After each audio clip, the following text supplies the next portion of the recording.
なことも。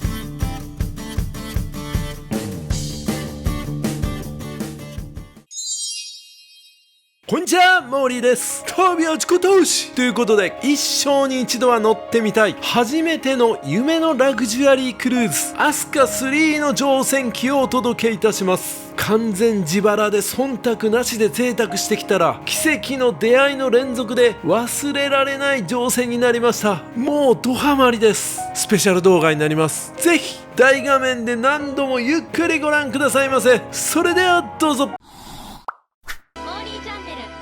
アスカ3は有線クルーズが34年ぶりに建造した2025年7月就航の新造船です。総トン数52,200トン、全長230メートル、初代アスカ、そしてアスカ2から受け継がれたアスカの名には、日本が誇る心地よいおもてなしと最上級の船旅を提供するという揺るぎない決意が込められています。これまで培ってきた伝統を継承しつつ、あらゆる世代やニーズに応えるパーソナライズされたサービスを追求、最高の時間をお客様一人一人に提供する、まさに洋上の動く迎賓館なのです。アスカ3の最大の魅力は、全室プライベートバルコニー付きという贅沢な客室。大海原の雄大な景色を誰にも邪魔されず独り占めできるプライベート空間です。さらに船内には日本の伝統工芸作品や多種多様なアート作品が飾られています。船内を巡るだけでまるで美術館にいるかのような知的な高揚感を味わえます。アスカ3には個性豊かな6つのダイニングがあります。メインダイニングの4シーズンダイニングルームでは、日本の客船文化の中で育まれた日本生まれの西洋料理を堪能できます。初代から伝統を受け継ぐ割烹料理の海彦では、四季折々の旬の味を職人の技で、さらにフランス料理をベースにしたシグネチャーレストランノブレス、プレゼンテーションスタイルが魅力のイタリアンアルマーレなど、特別感あふれる有料レストランが充実しています。どのレストランでも厳選された日本各地の食材を使用、さらに料理の美しさを引き立てる備前焼や有田焼といった日本の伝統工芸の器にまでこだわり抜いています。この船でしか味わえない和の美意識を取り入れた至福のダイニング体験、まさに洋上の美食空間です。豪華でありながら日本らしい細やかな心遣いに満ちたアスカ3の旅を一緒に楽しみましょう。はい、インターコンチネンタルホテルをチェックアウトしてタクシーで向かいます。大桟橋のクルーズターミナルまで。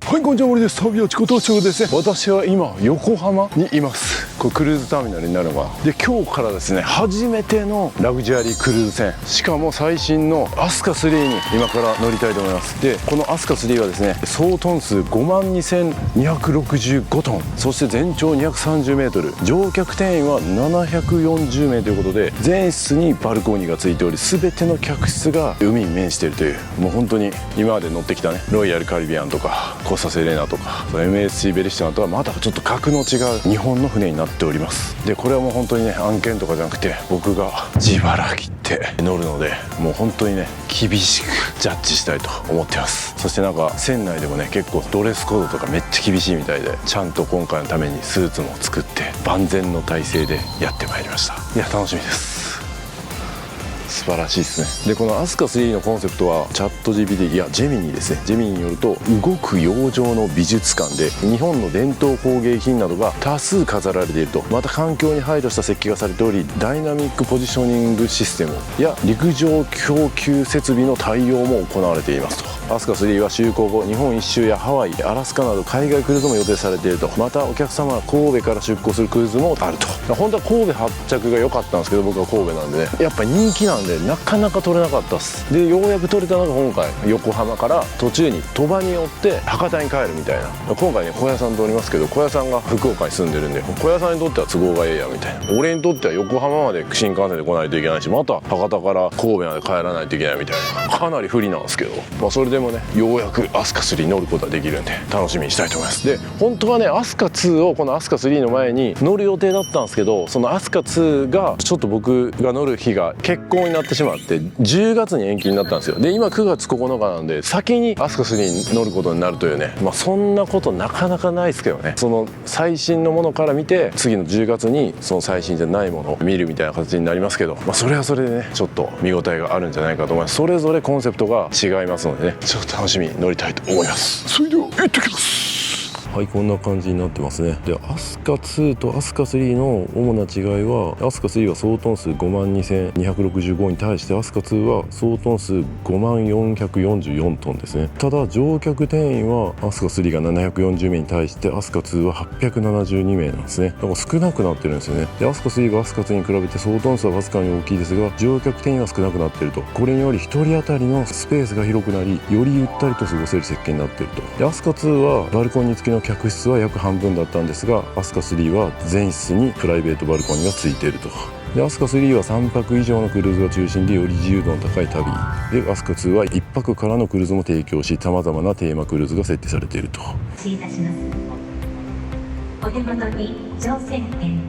それにしても暑いですね。今3時ですね。5時から乗船出港なんですけど、もうそろそろ上級会員から乗るみたいな感じになってますね。さあ今11とか10とか、僕よりまた上のランクの人がチェックインしてますね。でなんか服装結構ねビビってたんですよ。なんかジャケット着ないといけないかなって思ったけど、この乗船する前はみんななんか T シャツだったり半ズボンだったりとか、すごいカジュアルですね。僕わざわざ長ズボン着たりとかジャケット着たりとかしたけど、ただ暑いだけでした。無念です。バルコニークラスのお客様はお手元に乗船券、感染症に関する質問票、本人確認が可能な書類をご用意の上、乗船受付カウンターへお越しください。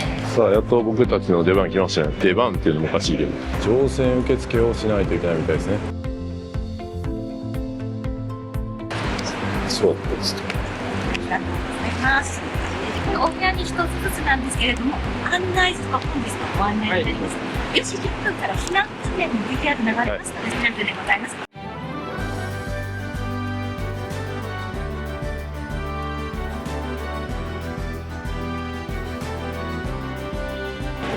さあ乗りましょう。やっぱ人数が今まで乗ったベリッシマとかねオーサセレナに比べると人数少ないんで、やっぱりめちゃめちゃスムーズな感じしますね。もうこの辺からちょっとやっぱラグジュアリー船って感じするな。しかし暑い。早くクーラーが効いた場所に来て。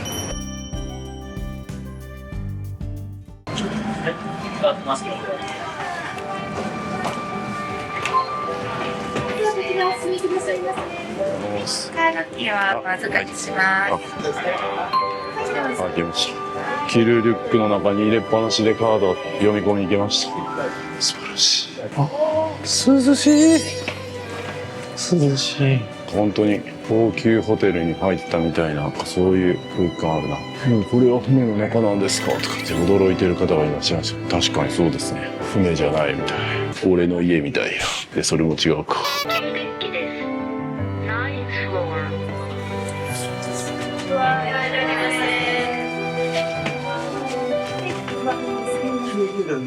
部屋の番号。部屋の番号ですか。こちらへどうぞ。はい、ありがとうございます。じゃあもう案内してくれるんや。じゃあちょっと荷物を失礼いたします。大丈夫です大丈夫です。めちゃくちゃ重たいんで200キロぐらいあるんで聞かれてなかったです。渾身のギャグ。ちょっとなんか絨毯仕様になってて高級ホテルっぽくなってるんですけど、そのスーツケースは若干やっぱ押しづらいですね。こはプラスなのかマイナスなのかわからないです。本当にここだけ見ると高級ホテルみたい。外国籍の方の客室乗務員多いっすね。9007一番前です。あ、一番前。ここ。はい、ここでですね、旅には絶対欠かせないバックパック大変気に入った商品がありましたので紹介させてください。実はね、これめっちゃ僕悩んでたんですよ。もともと使ってたのが40リットル入るバックパックだって、これは32なんですよ。なのでちょっと容量少ないなと思って、泣く泣くやめた方なんですよ。でそれが今回 PR の依頼が来まして、いや僕も欲しかったんでみたいな、ぜひとも提供してくださいみたいな感じで提供してもらって、実際今40リットルのカバンに入ってたものを全部入れて試してるんですけど、なんとですね、全部入りました。これ良くないですか、デザイン。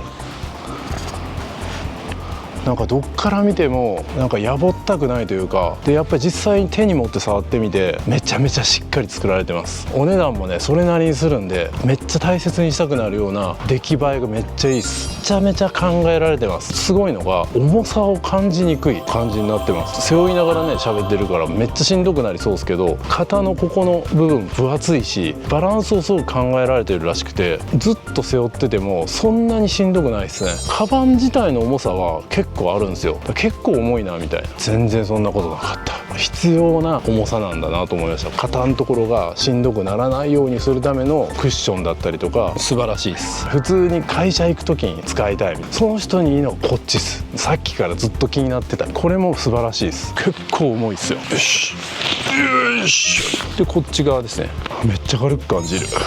こっちもパソコンとか入れてるんですけどね、これとかめっちゃスリムじゃないですか。もう本当に男性でも女性でもめっちゃ快適に背負うことができる。こっちはデイリープラスっていうんですよね。これはマックスバックパックっていうんですけど、このデイリープラスの方は本当にもうより軽いっすね。めっちゃおしゃれなんですよ。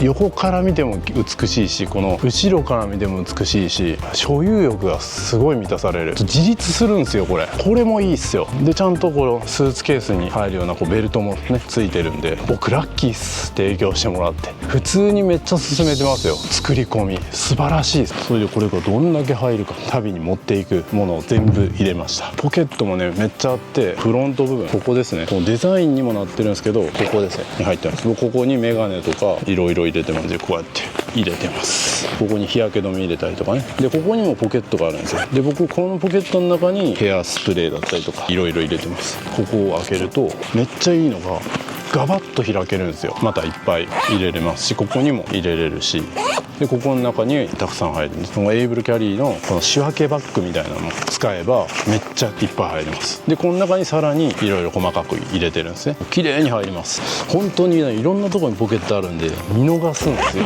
これしかも今拡張してない状態なんですけど、30リットルから32リットルにできるんで、ここを開くとこう拡張できるんですよ。それでもちゃんと自立するんでね。横にこうファスナーがあって、ここに僕モバイルバッテリーとか入れてます。で反対側あって、ここに折りたたみ傘とか、さらにこの奥側をこう開くと上側にまたポケットがあって、そこに僕財布とか入れてて、パソコンですの後ろにまた隠しポケットがあって、ここにファイルとか入れれますし、でこの中にも任天堂スイッチ2とかネッククーラーとか入れてます。本当に素晴らしい。ここに実はまたモバイルバッテリー入れてます。ぜひエイブルキャリー僕と一緒に使いましょう。僕もこれが壊れない限りはこれ使ってると思いますけど、例えば LCC 使う人とかねやっぱ重たくなるんで、もっと軽いを使った方がいいかもしれないですけど、そうじゃない人はめちゃめちゃおすすめです。ぜひどうぞ。旅は近道。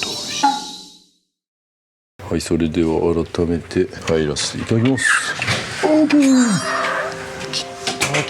来た。これが船の中です。本当にちょっといいホテルに泊まったような。とはいえね、やっぱ一番リーズナブルな部屋なんで、質感はいいですけど広くはないですね。やっぱペットギリギリだし、いやベッドめっちゃひっついてるからどうやってこれ小屋さんと寝んねんみたいな感じになってるし、でも枕はね贅沢にこう3つ置かれてますね。そして体育座りしたらここでも寝れるやソファーが2つあります。まあでもここも他のクルーズ船と5倍の価格差があるっていうことを考えると、まあこんなもんこれぐらいは当たり前じゃないのみたいな、そんな感じしますね。そして大きめの鏡があって1人分仕事ができるかなみたいなデスクがある感じで、ブランケットみたいのがありますね。そして引き出しの中はなんかタブレットが入ってますね。このタブレットでなんかやるんですかね。こう引き出しがあります。この辺はやっぱなんか日本の品質って感じです。日本のホテルによくあるような品質、すごい上質な、これほらこれがガチャンと閉まらない、ちゃんとこう止まってくれる上質な証ですね。そしてコンセント類なんかも日本のものがね普通に使える感じです。いや本当に日本のホテルに普通に泊まりに来たみたいな感じですね。ベッドサイドもこんな感じで、両サイドにやっぱコンセントが日本のものがあります。そしてこれバルコニーですね。このバルコニー素晴らしい。バルコニーも最低限あります。でこれ何度も言いますけど、これ一番安い部屋でこれですからね。一番安い部屋でこうやってあるのが素晴らしいですね。そして大画面のテレビありますね。大画面のテレビがここにあって、そしてここがクローゼットになってるのかな。はい、ここクローゼット。クローゼットも結構広めのクローゼットになってる。これはいいですね。ここでも寝れるやんクローゼット。この辺はコンパクトに収納されてて、ハンガーもたくさんあります。今回も着るリュック、着るリュック、着るリュック、着るリュック、旅味ご当地 T シャツ、旅味ご当地 T シャツ、旅味ご当地 T シャツ、旅味ご当地 T シャツ、スーツみたいな感じでいっぱい着るんで全部使えますね。まあ小屋さんと分けないといけないですけどね。はい、そしてスリッパもあって引き出し。はい、セキュリティボックスもある。本当に船の上っていうぐらい質感はジャパニーズクオリティですね。素晴らしい。そして水が一つ用意されてまして、ケトルもあります。ラッセルフッズフグスっていうところのものになってますね。そしてここ引き出しここ開かない。ここも何もない。ここに冷蔵庫。なんかいっぱい入ってんな。これは有料無料どっち？ちょっと後で確認が必要ですね。そして上側にもこう引き出しがあって、ここにこんなグラスなんかもあるんや。これは嬉しいですね。本当に高級ホテルみたい。コーヒーなんかもちゃんとありますね。コーヒーとか紅茶とかいろいろあります。はい、グラスもおしゃれですね。そしてこちら見ていきます。オープン。トイレも綺麗。これはすごいな。これはクルーズのクオリティじゃない。もう本当に上質なホテルのクオリティ。素晴らしい。洗面台も本当に綺麗ですね。そしてなんとバスタブがあります。これはいいな。お風呂の中でお風呂の中でじゃない、船の中でお風呂入れると大浴場もあるはずなんで、ここ使うことあるんかなと思うんですけど、でもこんだけ上質なものが用意されたら嬉しいですね。そしてシャワーもありますんで、シャワーも使うことができますね。でウォシュレットあります。アスカさすがです。他のクルーズ船とか今まで乗ったやつでウォシュレットはなかったんでね。はい、こんな感じで4日間過ごすことになります。素晴らしいですね。あと枕元にはペグリズムもついてる。ここ見逃してました。洗面台の下に引き出しがあって、ここにドライヤーとかコップとかも全部ありましたね。なんかめっちゃいろいろ。はい、このドリンクは無料みたいですね。料金表も書いてないんで無料ですね。これ何や、アスカのなんか美味しいワインも入ってて、あとはお茶とかなんかうまそうなジュースありますね。ちょっと小屋さんが撮影してる間にちょっといろいろ行こうと思うんですけど、今がここですね。で12階とか上行ってみるか。上にスターライトビーチとかグランドスパとかあるんですね。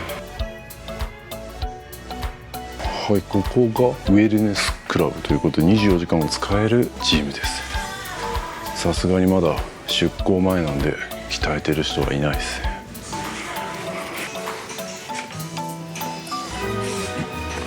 5キロか、軽いなと思った。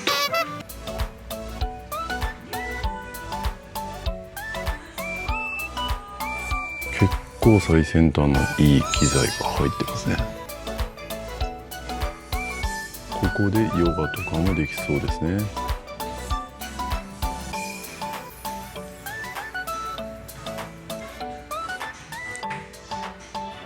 ここがリンクスという、しかもここに来たら勝手に扉が開いた。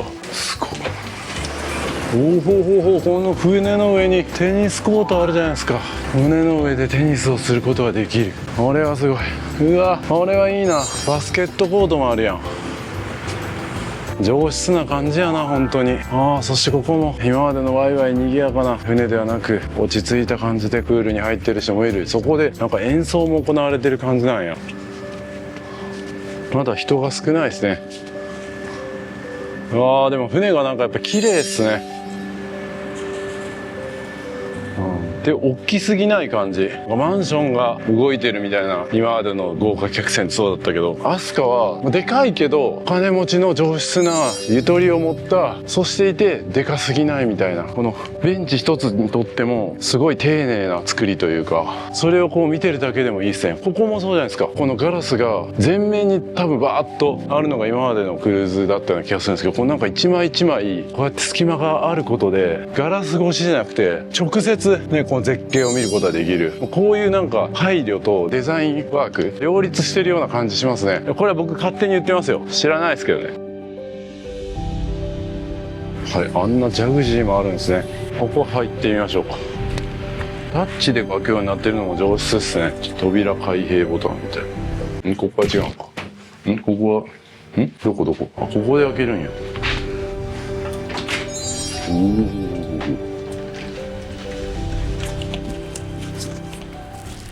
で飛鳥3はなんとですね、セルフサービスランドリーって言って、なんとこう洗濯サービスがあるんですね。これ嬉しいですね。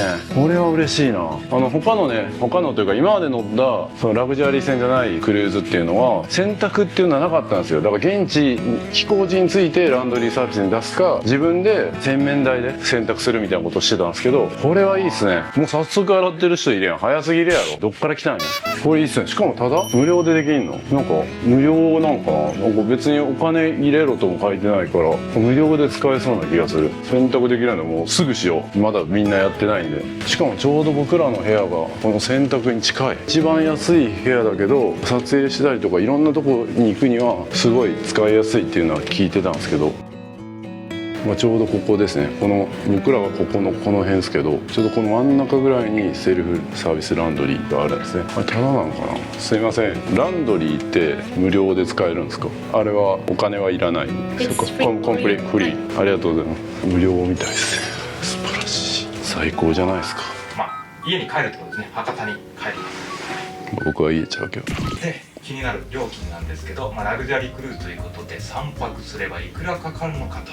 2名1室利用で1人当たり35万4600円ですね。はい、ラグジュアリークルーズは大体1泊当たり10万円前後の価格がするんで、それぐらいするだろうなというところなんですけど、日本丸よりも飛鳥のやっぱちょっと高いので、正真正銘の日本で一番なラグジュアリー船に乗っているというところですね。これはご飯もね、日本丸と比べて、また他のクルーズと比べてどうなのかっていうのは楽しみですし、温泉とかスパのサービスもあるし、その他のエンタメとかもね、正直下調べとかほとんどしてないんで、もう楽しみなんですよね。ワクワクしてます。ということで、俺はなんか避難訓練があるらしいんで、それをして何しようか、今日は一緒にモーリーさんと来てるんで、決めようと思います。ということです。ちょっと言い忘れてたことがありました。ちなみに今回は飛鳥クラブに入会して予約したんで、結構な割引が効いたんですよね。それ知らずに予約したら多分結構損しちゃうと思うんで、絶対に飛鳥を予約する際は会員に登録してから飛鳥クラブですよね。飛鳥クラブです。飛鳥マイクラブ、どっちでも大丈夫です。ということでテロップで正しい表示が書いてるので予約すると会員登録して、そんな感じで予約してくださいということです。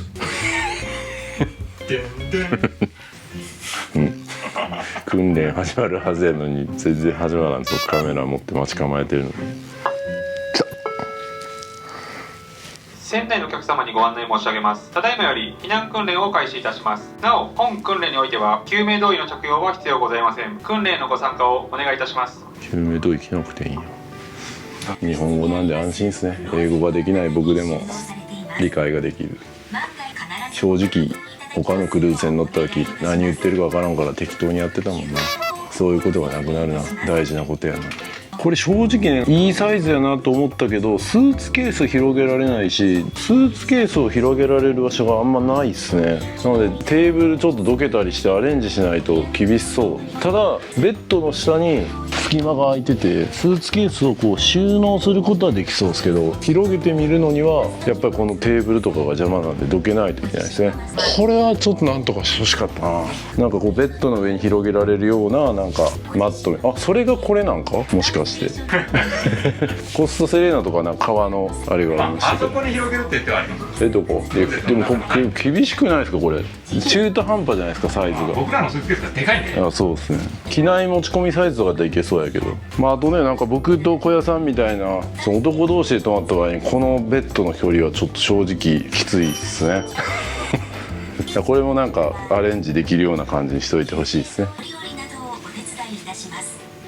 いや本当分かりやすいですね。全部日本語で言ってくれるんで。乗組員の指示があり次第はい、今からね避難訓練行かないといけないんですけど、カードに書いてる避難訓練場所に向かうというかってこの DK6 ルミエアセントレーみたいな、それに行かないといけないんですけど、それがどこにあるのか。 DK6 っていうのはデッキ6のことか。略さんといてほしいけどな。でこれやな、ルミエールシアター、これですね。ここに行くと、じゃあ6階ですね。あっという間に到着です。 A の1の方はこちらの列に A の2やろ。失礼いたします。はい、ありがとうございます。こちらで完了いたしました。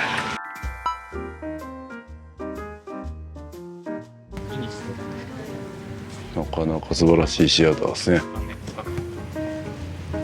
すごい機材とこんな感じになってますね。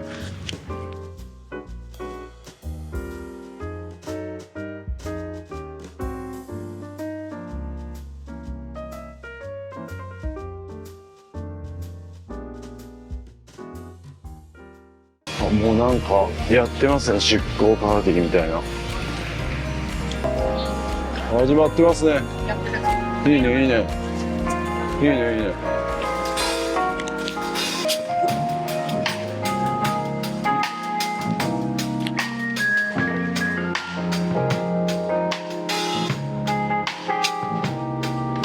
はい、乗船してね、すぐに避難訓練して、それをついたら、こうやってもう17時に出港ですね。今ちょうど17時。出港間近ということで、出港のパーティーが今行われております。いいっすね。やっぱりなんか、みんなでわーっと盛り上がるっていうよりは、しっとりと、ゆったりした音楽を聴きながら、出発するのが、アスカ3の空気感なんですね。素晴らしい。はい、デッキ11、11階にこのプールがありまして、そこでみんな集まってる感じですね。慣れてる人はもうすでに泳いだりしてますし、もうお酒も飲んだりしてるんでしょうね。僕はまだどこに何があるやら把握してないんで、お酒すら飲んでません。お酒すらっていうのもおかしいです。で、ちょいちょいなんかちょっとスーツっぽいお召し物を着てる、ドレスっぽいものを着てる人も目立ってきた感じです。まあその一方で、ただシャツだけを着てるみたいな人もいる。こんな感じです。グラス持ってません？え、グラス？ほらほら。あ、もしかしてどっかでもらえるんか？もらいに行こう。いいぞ。これもうそういう空気じゃない。皆様こんにちは。こんにちは。アスカ3ということで、アスカ3へお越しくださいましてどうもありがとうございます。一緒にお約しましたのは博士ラボさん、大学生の博士ラボさんがこのアスカ2とそして3のために作品してくださったアスカのテーマをお送りしました。2曲目ももちろん博士ラボさんでお送りしました。さあ、ここからはボーカル2人も入って皆さんのフルートを通してお送りしたいと思います。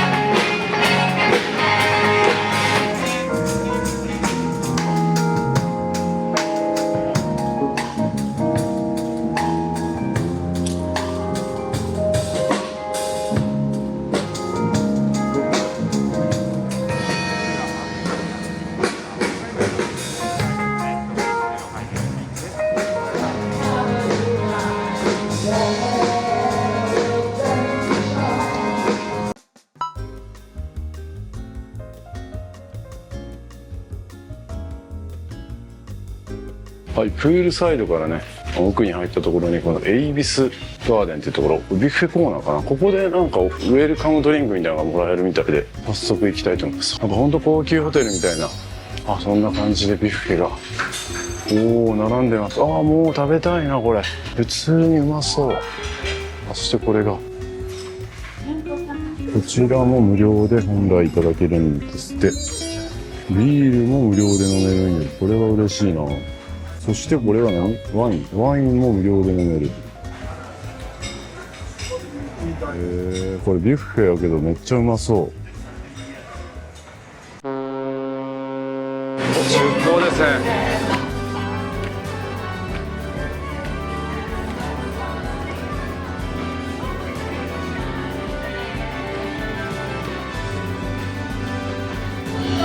ありがとう横浜。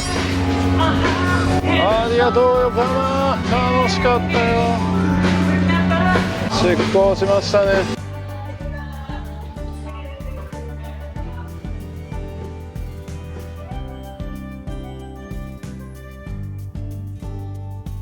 ありがとう横浜最高やったぞ。ほとんど滞在してへんけど横浜に乾杯。それではいただきますね。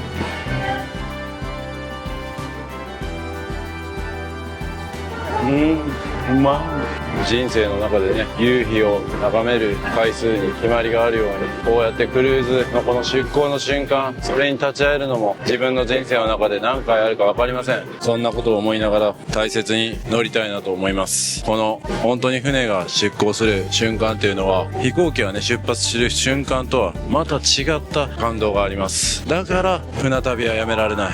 こんなに時代が進んでも船旅というのがなくならないんでしょうね。ただ速度だったりとかそういうことだけを追い求めれば飛行機だけでよかったのかもしれないですけど、やっぱりこういうただただ効率とか速度だけを求める、そういうことではない。それがこのクルーズ旅の魅力なんじゃないでしょうか。素晴らしいですね。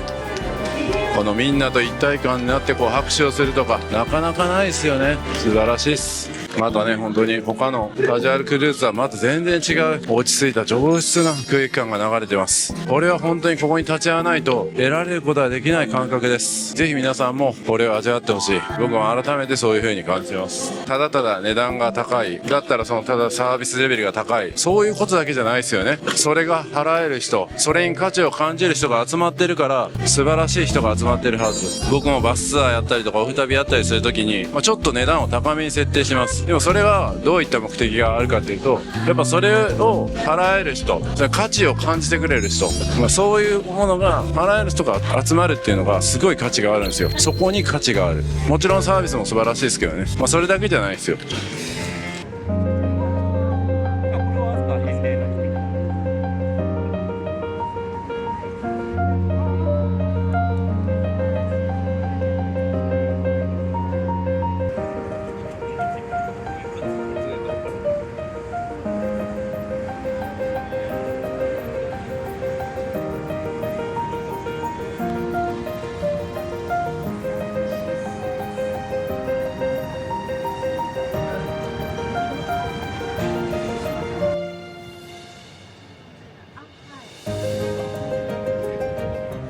飛鳥クルーズのねサイズだからここを渡ることができるんですね。でサイズが小さいからね揺れが心配になったりするんですけど、全然そんなことないですね。全く揺れない。本当にただただ地面をこう転がってるような感じですね。ここをくぐるっていうのが本当に貴重になるわけですね。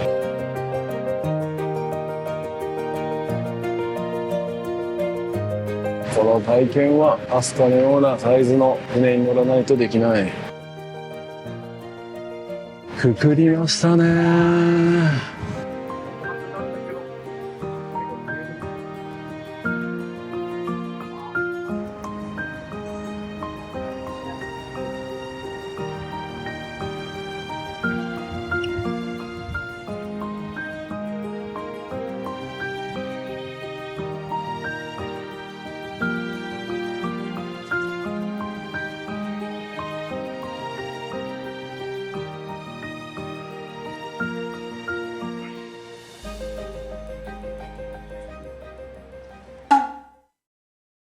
はい、先ほどね Wi-Fi をようやくつないだんですけど、これやっぱ日本一のラグジュアリー船というか、それだけあって日本一難しい Wi-Fi 接合法でしたね。人生最高の分かりにくい Wi-Fi ですよ。分かりにくい難しい Wi-Fi でした。これは改善してほしいな。これ僕みたいなインターネットに精通してる人でも結構苦労しました。もう本当にこのコピーされた用紙に SSID とパスワード書いてて、ここ読むんやみたいな、テキスストで売ってくれてないんやみたいな。で入った後にさらにこの QR コードをわざわざ読み込んでこの画面が出てくるようになるんですよ。普通 Wi-Fi につないだら自動でこのログイン画面が出てくるべきだと思うんですけど、いちいち読み込まないといけないみたいな。でしかもそっから入力するのがなんかボイヤッジ版ナンバーの下3桁にPAX-ID を足したやつみたいな、無駄にセキュリティなんかなこれ、接続できる人をあえて減らしてるんかなっていうぐらいちょっと難しかったです。でその後にさらにこれで繋がったかと思ったら、さらにこっからなんかインターネットに接続するっていうボタンも押さないと発動しないんですよ。これは罠だらけですよ。それでようやく繋がるみたいなね、世界一難しいかもしれません。ぜひ皆さんも体験してみてください。これです。これは素晴らしい景色。いやー、バルコニーでこの景色見れるの最高ですね。離島とかでもこういう景色見れますけど、結構過酷なね階段登ったりとかしないといけないですけど、クルーズだったらこんな瞬間的に見れる。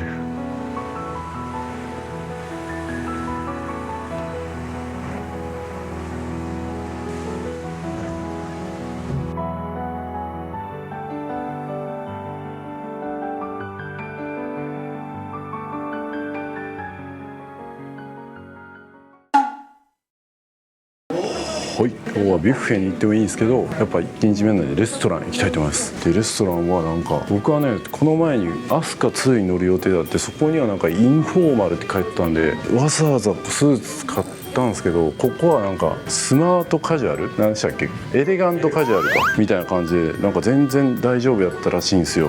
でもせっかくね、もう僕も買っちゃったんでスーツ着てきました。買っちゃうんで、ね、しかも今日スーツさんに出会ったんでね、まさかのそう、やっぱスーツさんともう一度会うには、スーツさんはスーツでしたね。スーツさんはスーツでしたやっぱりスーツさんにあやかってちょっと僕も今日スーツで行かせていただきたいと思います。ただサイズがギリギリすぎて、ちょっとでも機敏な動きしたら破れそうっす。要注意。あ、すごいですね。これは何や、なんか本当に落ち着いた感じですね。あ、こんな感じになってる。 Wi-Fi サポートディスクもあるんですね。いや、めちゃくちゃややこしかったからな、サポートディスクでちゃんとやってくれるんですね。しかも慌ててスーツ買ったけど、この船の中にもうすでにあるじゃないですか、スーツ屋さんが。こういうやつも全部あるんですね。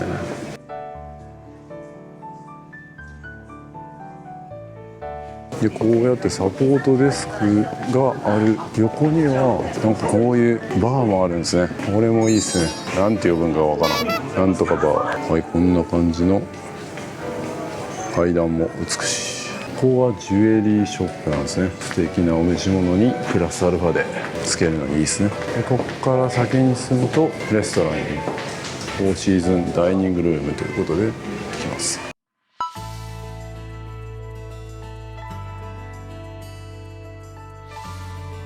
素晴らしいですね、内装が。日本のテイストで本当に素晴らしい感じ。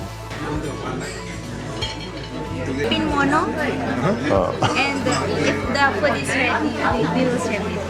はい。まあ好きなだけ頼んでくれいうことですね、要約するとなんか最初にちょっと選んで後からゆっくり選んでくださいみたいなこと言ってたけど、まあまあいくらでも選びますよ。ただコースじゃないんで自分で一品一品選んでいくみたいな感じになってますね。今メニューめっちゃ小屋さんと選んでるんですけど、もうどれもうまそうすぎて、これマジで有料レストランとかいらないですね。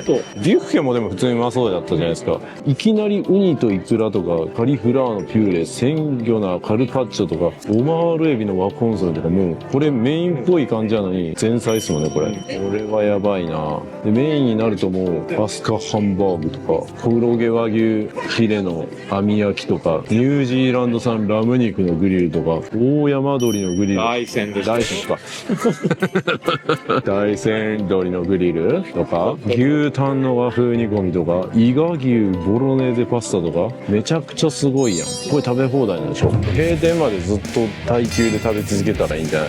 それが一番元取れるんじゃん。僕もう今回の35万の元取りに行こうと思ってますからね、今晩だけで。マジでどうしよう。まずアラカルテウニといくらいいですね。ピューレです。でも最初ビール飲むからな、僕ガーリックアワビ行きたいな。言わないといけないですか。ああ、そう。あ、言うんか。メニューはなんかこのハイテクなこんな感じですよ。おしゃれな感じ。レノボ製ですね。アップルじゃないですね。わずかながらこうアメリカ資本に対抗してるんかな。汁はエビと冬瓜の吸い物。主菜は主菜やっぱシグニチャーのアスカハンバーグじゃないですか。じゃあ2つぐらいいこうかな。アスカハンバーグとどうしよう、牛タンの和風煮込みいっちゃおうかな。高そうなやついっちゃいます。黒毛和牛の低温ローストがうまそうやな。こいつらどんだけ頼むねんみたいな感じになりそうやけど、まあしょうがない。本当はそこまでね食べようと思ってないですけど、皆さん見たいでしょうからね、仕方ないですね。しゃーなしに食べることにします。うまそうやな、なんか流れてくるやつも。で、ビュッフェの方はお酒無料でしたけど、このレストランではお酒は有料なんですね。で、ソフトドリンクは無料みたいですね。だからちょっとお酒頼みましたね。オリジナルの日本酒とソフトドリンクのスパークリングウォーター頼みました。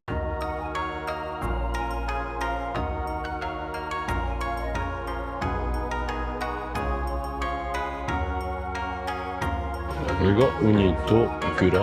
いや、なんかね、いろんな撮影してる間にもうバンバンうまそうなやつが来てるんですけど、それはね後々取っていこう。もう早く食べたい。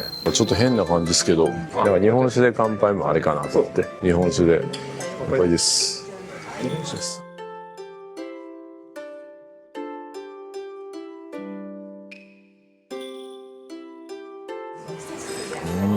まろやかだけどキレもある感じですね。うまい。まろやかだけどキレもある感じですね。出ましたね、デジャブ感。じゃあそれではね、鮮魚の盛り合わせ、その刺身めちゃくちゃうまそうですね。いただきます。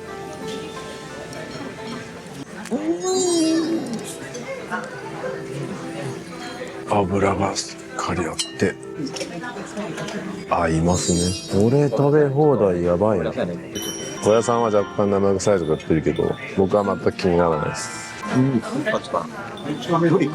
パチうまい。これ食べ放題ってすごいな。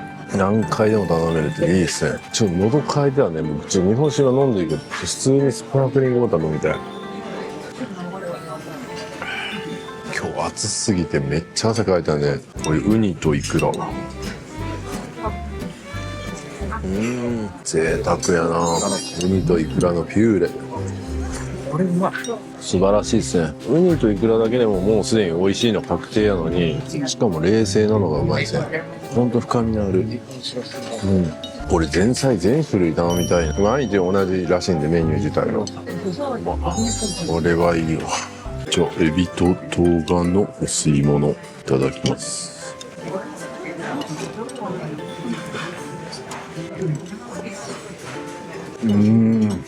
エビもプリップリで冬瓜も上品ですね。船の上であることを忘れますね。これは船感が全くない。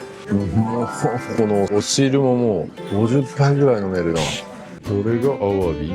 はい、このガーリックアワビ北あかりのピューレいただきます。アワビ食べる機会増えたな、この仕事して。ありがてえわ。これ無料で無限に食べれんの？これは半端ないな。で、このクリームもまた上品な味で美味しいですね。で、このフライドオニオンがちょうどいい感じで食感も味も調和してくれる。これ前菜かよ。これメインの店あってもおかしくないですよ。アスカハンバーグ来た、シグネチャーです。もう小屋さん絶賛してましたけどね、案件じゃないから厳しめに行くとか言ってたけど、実はお金もらって案件なんちゃうんか。それぐらい褒めてました。いただきます。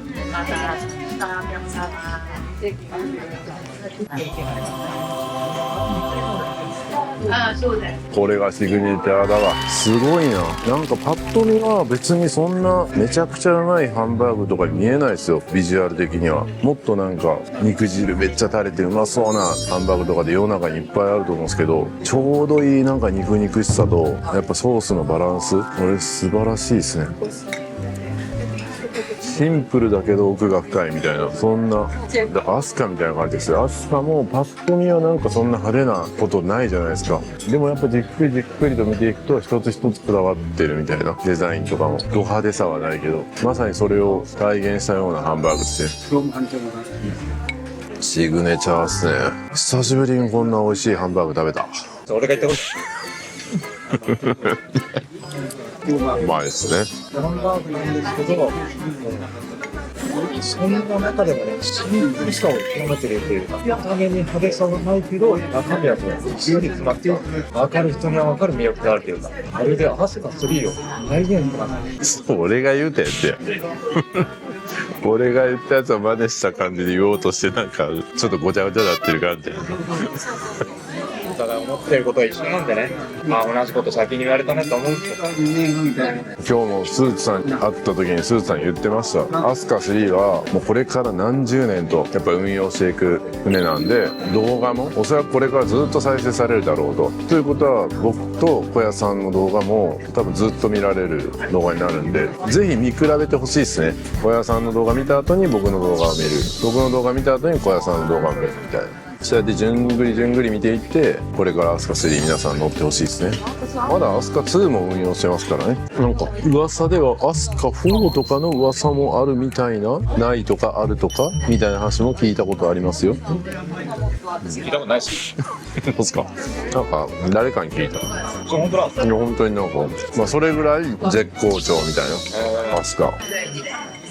そんななんか 50% 引きで売ったりしないですからね。何の話だそれ。さあちょっとわかんないですけど、そういうラグジュアリー戦やのに割引戦略とかしないのがアスカですからね。あと気がついてなかったけど、なんかこの器も素晴らしいですね。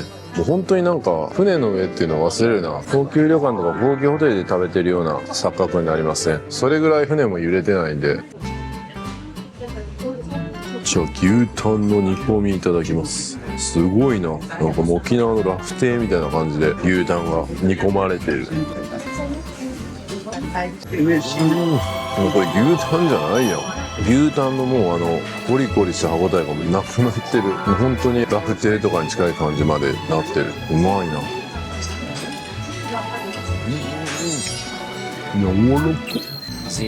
りがとうございます。もう無料のコーラとか頼んじゃってます。日本酒にも合うな。で一つ一つの料理が結構ボリューム少なめなんですよ。まあ多分お年寄りの方とかに回せてるんだと思うんですけど、だから本当にいろんな種類をたくさん頼んで味わうのもいいと思います。僕みたいなね、アホみたいに食べる人は。でこの答志島産サワラのスパイス焼き、これいただこう。いかほどか。島好きの僕はね、島の魚の味わい方してますからね。なるほどな。スパイス焼き、冷え冷えでパサパサな感じ。でもこれなんか僕のせいですね。ちょっといろいろ撮影しすぎて出来たての状態で食べれてないっていうのと、しかも小屋さんが食べた後に食べてるっていうのがもう半減してる気がする。でも目をつむってまだ行ったことないですよ、答志島。三重の旅した時に答志島の次の日行こうかなと思ったけど、動画編集が追いつかず結局泣く泣く諦めた答志島のことを思い浮かべながら食べても別に変わらないですね。まあ美味しいですけど、美味しいけどちょっと他がレベルが高すぎて格が違うみたいな、格が違う料理が出すぎたみたいな。これ自体は悪くないけど、もういいチャンネルも悪くないしいいけどみたいな。さあスーツさんとか出てきたらちゃいますやんみたいな。頑張ろう。黒毛和牛の低温ローストアスカ本土棒めっちゃうまそうと思ってたら、まさかの小屋さんのやつの方がなんかめっちゃうまそうなんですよね。分厚いし。どういうことやねん。モーリーさんのもうローストビーフみたいな。分厚さが全然違う。どういうことこれ。まあでも楽しみっす。はい、それではいただきますね。黒毛和牛の低温ロースト。うまそうやな。これもうビジュアルからやべえ。うん。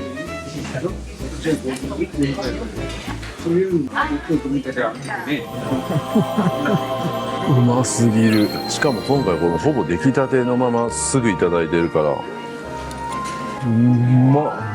気遣いも素晴らしいですね。外国人の方ばっかりなんでちょっと意思疎通できにくいかなと思ったけど、さっきねスパークリングのことは頼んだのにまだ来てない感じだったのを、ちゃんと来てますかみたいな感じで言ってくれたりとか、素晴らしい。完食やな。マジでちょっと全然お腹いっぱいにならん。うますぎていくらでも食べる。この後ビュッフェ行ってもいいぐらいやな。ビュッフェ何時まで？ビュッフェでビール飲みたいな。それもありっすよね多分。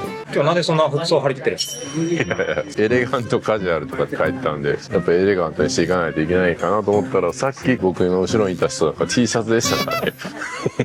わざわざ買ったのにな。初日で一番張り切るってなかなかないですよ、多分。はい、初心者やったんでね、もういきなり気合い入れていったんですけど、やっぱでも全員着てる人もいますよ。ちゃんとしてる人もいるけど T シャツの人もいます。僕アスカ2乗る時にインフォーマルって書いてて、アスカ2のカメラマンやってる方がアスカはマジでちょっとそういうドレスコード厳しいんでみたいな、ちょっと軽くジャケットとかじゃ厳しいっすみたいな感じで言われて、もう慌てて買ったのにいらんかったんじゃねみたいな、結構お金かけたんですけど、まあただね、タイの旅で結構食っちゃって体が大きくなってる気がするんで、結構お腹苦しいですね。痩せないとって思わせてくれるから、まあちょうど良かったですね。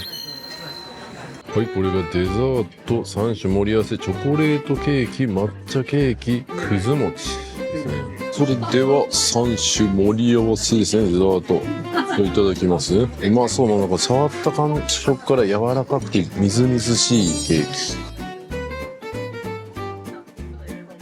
あ、うまっ。結構なんかチョコレートのなんか粒感がある。僕チョコレートそんなに正直好きじゃないけど、全然それでも食べたくなるうまさ。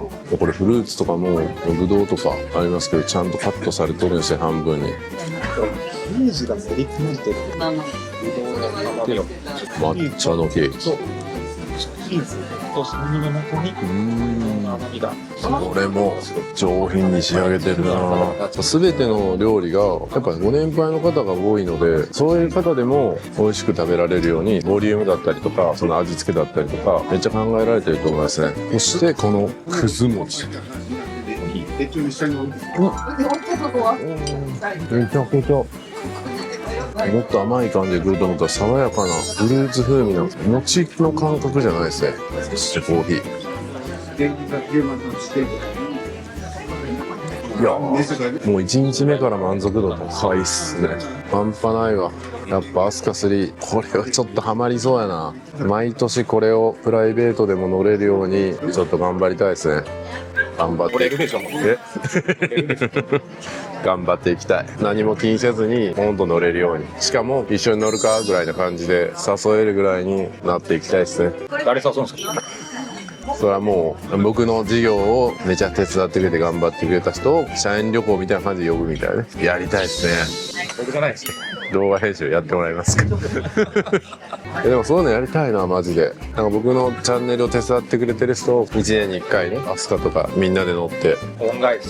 恩返しね、そういうのやりたい。皆さんのハイプの力が必要です。お願いしますね。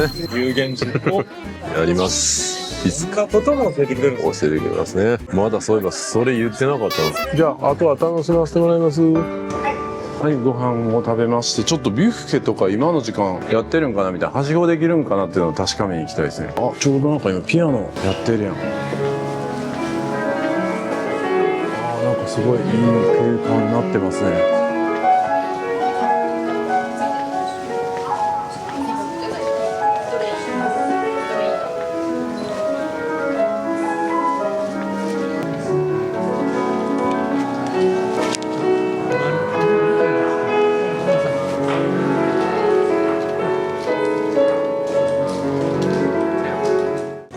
本当に落ち着いた空間ですね。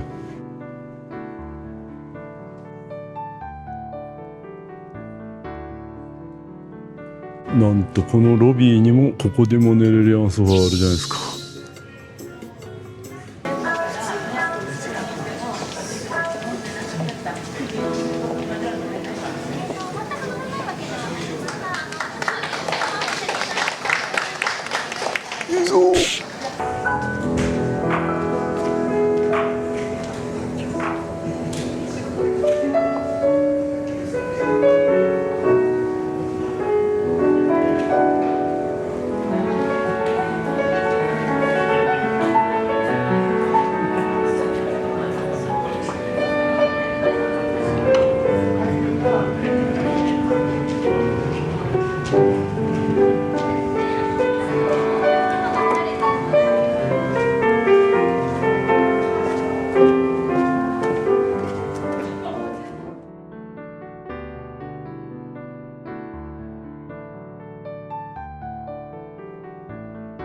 ここにバーがあって、ここのバーでもなんと有料のものあるんですけど、やめのほうじ茶とかは無料で飲める。煎茶とほうじ茶。煎茶とまあほうじ茶。素晴らしい。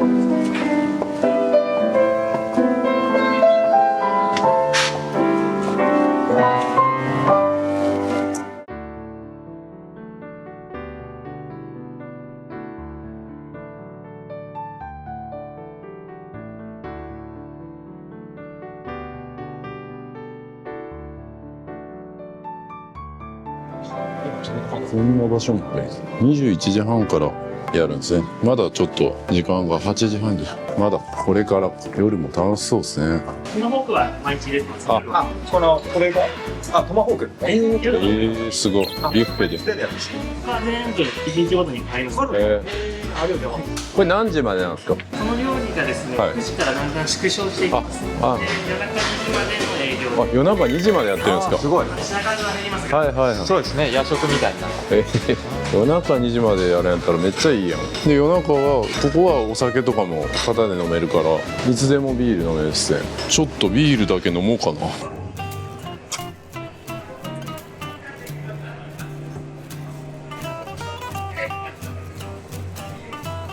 あ、これビールじゃねえの？ハイボールやな。まあいいけどな。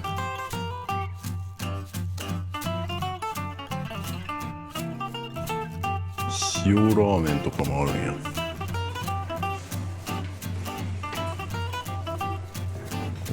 こんないろんなうまそうなものもある。はい、このビュッフェの方だともう誰もいないですね。もう8時半なんですけど、今もうこの席誰もいないですよ。でビールかと思ったらハイボールやったっていうね。まあそれでもうタダで飲めるって嬉しい。まあしかも夜中2時まで空いてるんですよ。やばくないですか？だってロイヤルカリビアンとかコスタセレーナとかベリッシマってどれぐらいだったかな、9時とか10時とかにはもう多分クローズで、ピザとかだけ食べられるとかだったと思うんですけど、普通に品数はまあ縮小するらしいですけど、夜中2時まで飲み放題食べ放題。これはやばいな。ずっと起きとかなあかんやんけ。それでこんな上質な空間で食べれるんでしょ。給食みたいな感じの雰囲気じゃなくて、普通に高級レストランみたいな感じでこのビュッフェの方でも味わえる。これは最高っすね。いやー、これは確かに満足度高いわ。これでなんか説明会みたいなのがあるみたいです。そのまま全然おらへんよ。皆様こんばんは。ようこそリミレールシアターにお越しくださいました。これより心臓線講演会を開催いたします。本日担当いたしますエンターテインメント部門クルーズディレクターの木村と申します。どうぞよろしくお願いいたします。ありがとうございます。この心臓線講演会では、このアスカ3が出来上がった約5年にわたるプロジェクトをぎゅーっと縮めまして、約50分間で皆様にお伝えいたします。で、こういった講演会をやっていると、まずはじめに皆様からいただく質問として、なんで日本で作んなかったのかということなんですが、簡単な答えがあります。日本で作れる造船所がなかったというのがシンプルな回答になります。もちろん初代のアスカ2ともに長崎にある三菱造船所で作られました。なのでそういった流れを組んでいくと、アスカ3ももちろん三菱造船所で作りたかったんですが、残念ながら2016年にアイーダプリマという大きなクルーズ客船を作っていたんですが、そちらがその造船所としても必ずしも成功としたプロジェクトではなかったということで、そこから造船を一時期休止しますということで、そうなってからは日本でこれだけの大きな客船を作ることはなくなりました。なので我々は世界に目を向けて、こういったアスカ3ぐらい大きな船が作れる造船所を探しまして、それがドイツにありますマイヤーベルフト造船所です。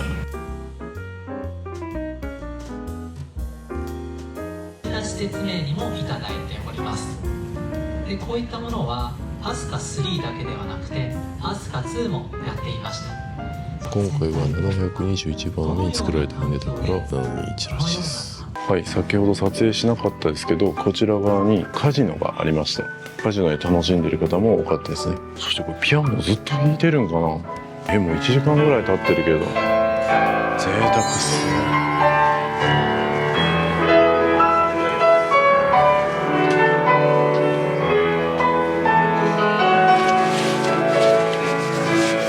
ピアノ弾いてるんですけど、このマリナーズクラブでジャズバー、ジャズの演奏があるみたいです。9時半から、今から9時半です。もう始まります。あ、もう始まってる。本当にね、来てる人がそんなにいなくて、本当に贅沢な空間。10人に対して弾いてくれてるみたいな。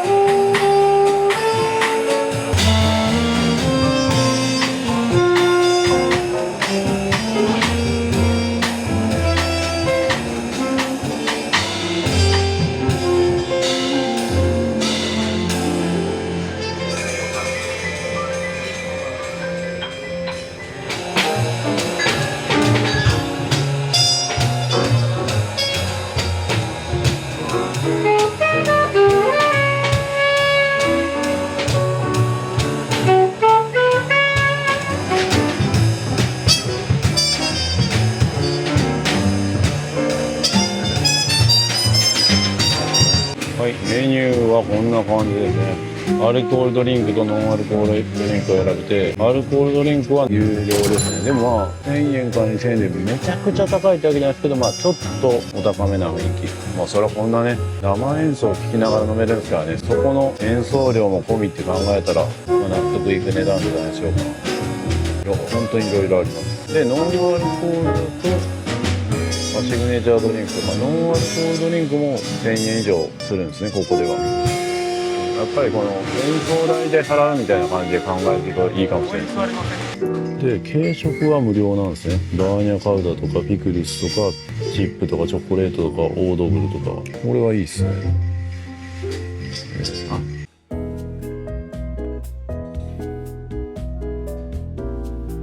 シグネチャードリンクのカスケードってやつの、僕はアルコールを頼みました。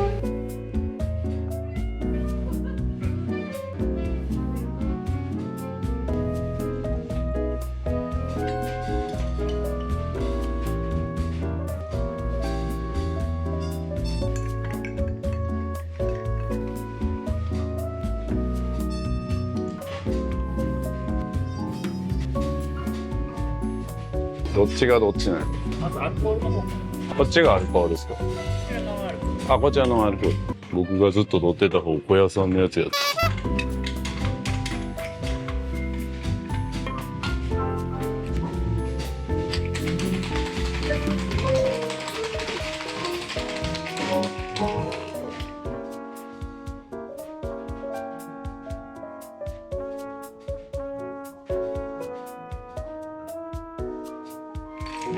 アルコールとノンアルコールで色も違うんですね。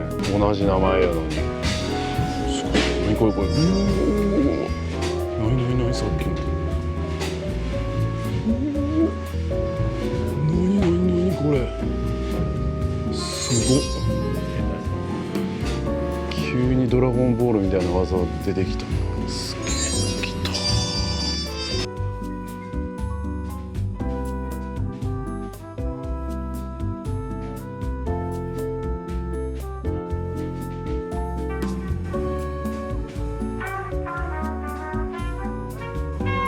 スキーとブランデー。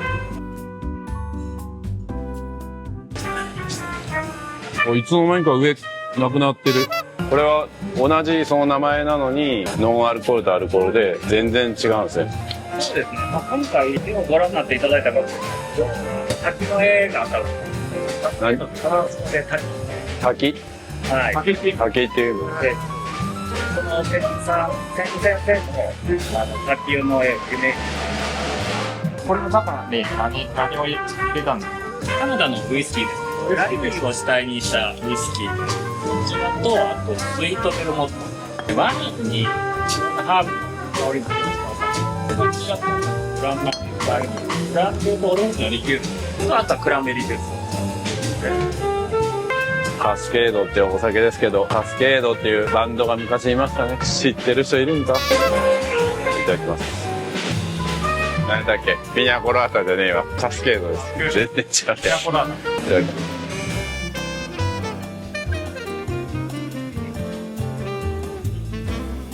あー、うまいっすね。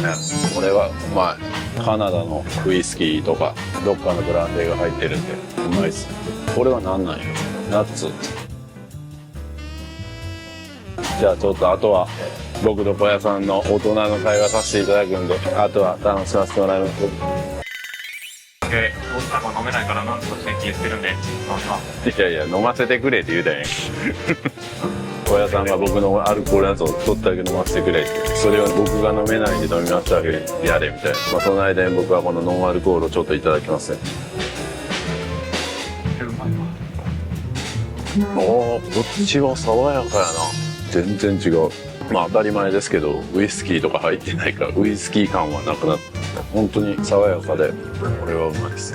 美味しいとか言うてるけど、ほんまなんかめちゃくちゃ美味しいとか言うてるけど、ほんまに飲めるんか。こっち頼んだ方が良かったかもとか言うてるけど、いや割と本音ですこれ。そうですか。これ美味しくないですか？いや美味しいです。ウイスキーが苦手でも飲みやすい感じがする。そのごくごく飲むんじゃなくて、本当になんかちょっとこう舌に当てながらゆっくり飲むみたいな感じですね。だからここから今 5時間かけて飲むみたいな。僕ら昨日旅行系 YouTuber と9時間飲みましたけど、嬉しいですね。フルーツ無料で食べれます。明日一応鳥羽に寄港するんですけど、カジュアル船だったら各寄港地をとことん楽しむみたいなのも大事だと思うんですよ。でもこういうラグジュアリー船に乗ると正直降りたくないですね。だから僕来月乗る小笠原諸島の旅とかも島がっつり降りて旅するつもりやけど、こんだけ美味しいものと美味しいお酒とか飲めるんだったら、もう寄港地降りずにもう船でずっと過ごしたいみたいな気分になりますね。なんかそっちの方がお得なような気がする、正直。カジュアル船だとやっぱ寄港地で降りてそこのご当地のものを食べたらなんかちょうどバランスがいい。その食事も飛び抜けて美味しいってわけじゃないから、寄港地でうまいもん食うとバランスいいですけど、飛鳥の場合はずっと乗っときたいですね。すいません、今撮影中にマウスピース外しちゃって。ああ小屋さんの僕秘密を教えます。矯正中です。そうです。すいません、見苦しいところ。僕もね、矯正した方がいいかなと思いながら、もう47になってするべきかどうかって悩ましいですね。20代だったら間違いなくしてたけどな。もうフルーツもうまいわ、普通に。降りたくなくなるな。うまいの？船から降りたくないですね、これ。もう寄港地なしプランとかあっていいんじゃない？正直。まあさ、なんか燃料補給とか必要やから寄港せなあかんねやろうけど、正直降りたくない。このまま下船の時間になってもどっかに隠れといてずっと乗っときたいな、しれっと。それぐらいな素晴らしい。いやこれ僕マジでハマりそうだな。もう YouTube やめてもずっと乗るわ。いやそれとかもう例えば50超えたらもう旅やめて飛鳥しか乗らない YouTuber になるわ。縁一ブラビチャビさんみたいに。縁一ブラビチャビさんはフェリーばっかこすってますけど、僕はもう飛鳥だけこするみたいな。それもいいかもしれないですね。飛鳥系 YouTuber みたいな。どうかな。さっき生ハムのフルーツ頼んだかと思ったらただのフルーツが来てたみたいで、これが生ハムフルーツです。はい、部屋に戻ってきてね、この画面を見ると結構この画面でいろいろできるんですね。なんかルームサービスとかもあるし、ルームサービスでグランドメニューみたいな感じでなんか24時間頼むことができるんや。俺は嬉しいですね。でも食べるものがないって困ることがないですね。そもそも2時までビュッフェ行けるしな。でもなんかビュッフェ行くまでは嫌だと、この部屋の中で食べたいみたいな、特にそのスイートルームとか泊まってる人なんかそうなんじゃないですか。そういった時にめっちゃいいですね。やっぱお金を持ってる人たちにお金を気分よく使っていただく、そういう仕組みが本当にきっちりあるなって感じがしますね。であとはホテルサービスで、いろいろ船内のマナーについてとか、ここら辺に全部書いてるんや。マナーとかあるんや。気になるな。海やゴミや物を投げたり、そりゃそうですね。でドレスコードはエレガントカジュアルになります。入国以降も思い思いのおしゃれをお楽しみくださいと。日中はリラックスできる服装でお過ごしください。入国以降はショートパンツやノースリーブの T シャツ、ビーチサンダル、ダメージの激しい服や靴や野球帽などのキャップのご着用はご遠慮くださいと。だからドジャーズとかの野球帽とかはご飯食べる時とかかぶったらあかんってことですね。で船内で走ったり大声での会話もダメですね。要注意ですね。でなんかいろいろメッセージなんかもあるのか。寄港地ツアー申し込んだお客様とかなんかいろいろあるっすね。でこれ反応悪いな。これちょっとマイナスポイントですね。いやいや全然隠れてない。であとは何があるかな。施設情報とかね、イベントスケジュールとかいいですね。これで明日9月10日明日は何があるんかな。6時からウォークアマイル、集合場所カジノアンティ、7時半からモーニングストレッチ、予約いるんや。飛行地紹介、 Wi-Fi 接続サポートもやってんねやずっと。あと Wi-Fi はなんか今のところ普通にスマホで触ってますけど全然遅いとか思わないですね。普通に使えてます。快適っす今のところです。ミュージックタイムピアノ、明日もピアノとかやってるんですね。そんなにイベントもめちゃくちゃあるわけじゃないからもう忙しくあっちもこっちも行かないといけないみたいな感じじゃないですね。本当にゆったり楽しめるみたいな。しかもそのイベントに何千人押し寄せとかじゃなくて本当に何十人レベルぐらいしか来てないんで、それもまたいいっすね。僕人多いの苦手なんで本当に少ない人数で贅沢にこう音楽とか楽しめるのはいいっすね。船外カメラとかもあるんや。選手カメラ見るか。うわ全然わからんやん。真っ暗やわ。晴れてるといいですねこれ。まあそんな感じですね。施設情報とかもある。これなんかアプリでも見れるようにしてほしいけどな。やっぱ年齢層が高い人が乗ってるからテレビでできるようにしてるんですかね。モーリーチャンネルもねやっぱテレビで見られてますからね。いやーちょっともうすでに1日目からハマりそうっすね私。アスカチャンネルになりそうやな。それでは今からお風呂行きたいと思います。お風呂はちょっと映せないんでね皆さんの想像にお任せします。お風呂行きたいと思います。はい、夜外に出てきました。湿度が高めですけどすごい美しいな。やっぱ違うな。ラグジュアリー船、カジュアル船のねなんかワイワイ賑やかに楽しむのも楽しいですけどやっぱりこう年を取ったらこういった感じがめちゃくちゃ落ち着くな。僕は本当今こういうのが好きですね。今からスーツさんもいるしいやこれ普通に日頃の健康習慣としてですね半端ないっすね。アスカ福岡アスカ5ぐらいまで長生きしようと。ああいいですね。いやこれ別に今僕演じて撮ったわけじゃなくて本当にスーツさんがこれストレスにめちゃくちゃびっくり。はい、やってたのは本当で撮影はねちょっとすいません撮影用に若干演技させていただいたのでガチです。僕モーリーチャンネルっていうそういうことです。よろしくお願いします。よろしくお願いします。モーリーチャンネル。モーリーチャンネル。ゴヤトラベルさんだけ実はあらかじめ存じ上げてたんですが、はい、いやそう思って名乗りました。今どこまで。すいません本当ちょっと。いや僕バズってる動画がないんですよ。そうだから100万再生以上がなくってそうだから多分結構リサーチ出にくいと思うんです。これはでも行くんじゃないですか。行きたいですね。スーさんの力で。いやこんなとこいやたまたま昨日その旅行系の YouTuber が集まって飲み会を昨日したんですよ。すいませんいやまさか来るとは思わないですよ。すごい。いつも非日常じゃないですか。だからその合間にこうどうやって入れ込むかっていうのがなかなかこう意識しないと毎日今日は旅行だから食事はなんか気にしなくていいやみたいな感じになっちゃうとやばいなと思いますね。またこんなシーン。お風呂行きたいのにお風呂の場所が分からへんなって。スーさんと喋ってたらもうどこか分からへん。こっち？こっちじゃない。違う。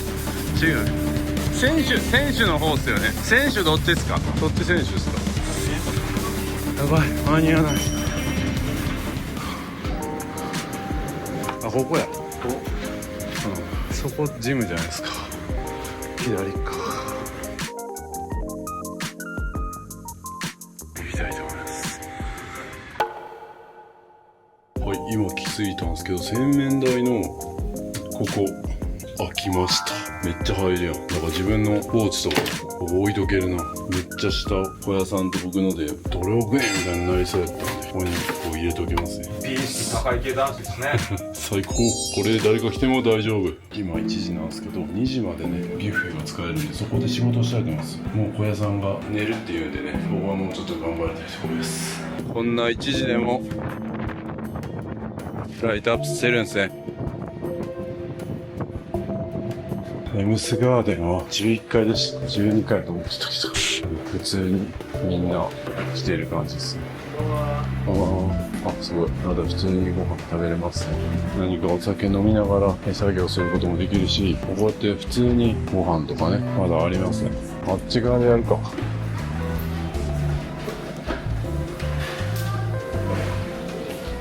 パンとか食えるやん、夜食に。ここで水とかも飲めるし、こういう、しかも青森ですね。青森の旅を思い出しますね。で、青森の美味しいドリンク、清健なハトラズっていうね、やつもあります。ここで作業しようかな。なんか、ちょっと、小腹空いてもフルーツ食べれるやん。で、こんなフルーツ食べながらできる。ここでやろう。これなんなんやろな。炭酸水何も出ない。ビールっぽいけど、何の味やろ。ビールの味ですね。でもなんか夜はないんかな。もうなんか中身がちょっとない感じ。これはそのまま持って行ってもいいか。忍者エールとか。これにしましょう。いや、嬉しいですね。2時まで使えて、このフルーツとかも食べれるし、Wi-Fi もやっぱ安定してるんで、しかも無料で使えるの嬉しいです。で、この高いね、リンゴジュースも飲める。で、いなり寿司がありました。いただきます。あと、お風呂も入ってきたんですけど、いや、すごかったっすね。めっちゃ良かったっす。もう船にいることを忘れる。サウナもあったし、で、水風呂はね、なんかやっぱお年寄りの方も多いから危険なのか、水風呂はなかったっすけど、サウナも普通にしっかりできるし、なんといっても展望台浴場みたいなのがあって、本当にゆったり入りますね。で、タオルとか水とか、もう完璧っす。使われてるシャンプーとかもやっぱ質のいいもので、いや、本当に気持ちよかったな。部屋にもね、バスタブありますけど、いや、使わないでしょうって思うぐらい、本当に至れり尽くせりだと思いますね。素晴らしいです。で、こうやって2時まで。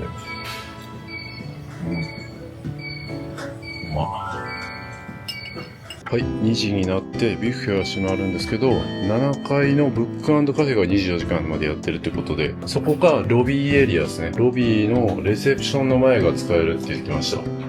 じゃあ7階ブック&カフェ行きますね。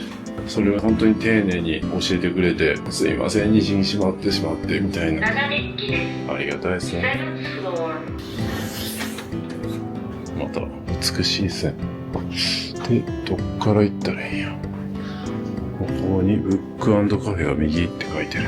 あ、ここがブック&カフェ。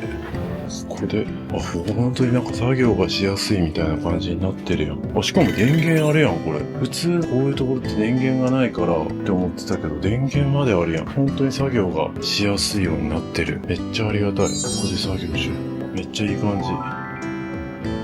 じ。作業します。24時間こう使えてすごい快適やった上に、なんと、ここにドリンクも自由に飲めるやつがあったんよ。すごい。活用したらよかった。コーヒーなんかも24時間飲めるよ。これはいいわ。そしてこの景色ですよ。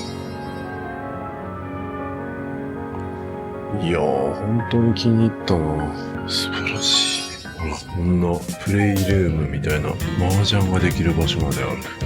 これ部屋に持って帰るか、ああしたように。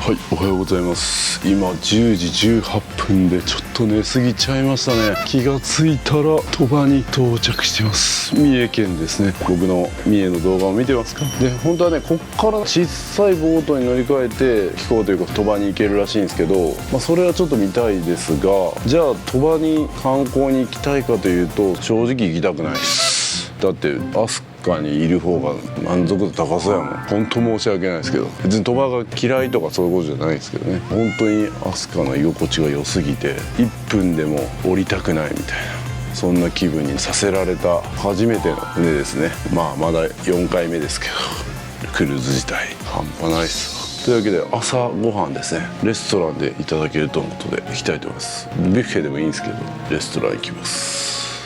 反対側に行くと近づいてますね。あのボートで行くんかな。で鳥羽って言ってもね広いんでどの辺かなって思ったら本当に鳥羽ですね。鳥羽駅の本当にちょっと手前って言ったんですかね、そこに離れたところでいる感じですね。でそこから船でこう行くような感じですね。ここは多分この船のサイズだと止めれない感じなんですかね。はい、それではフォーシーズンズダイニングで朝食行きたいと思います。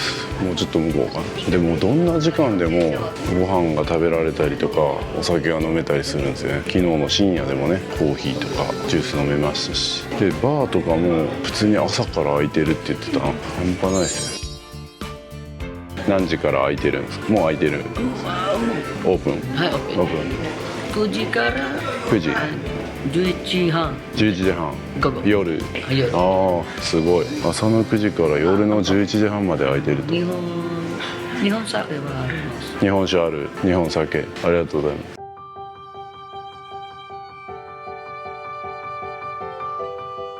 こんな感じで朝食は7時から9時、ブランチ9時から11時半、昼食11時半から13時半、夕食17時半から22時で、もう朝の間なんかはずっと途切れなく空いてる感じやんけ。すげえ。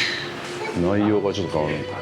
これは朝の時間ってずっと続きでってあるじゃないですか。あ、そうですね。朝からブランチにしてからランチまで。はい。それは内容がちょっと変わるんですか？内容変わります。今はブランチ中、ちょっとした軽食みたいな。メニューもなんかございます。ありがとうございます。時間としてはずっと空いてるけど内容がちょこちょこ変わっていくということですね。すごいな。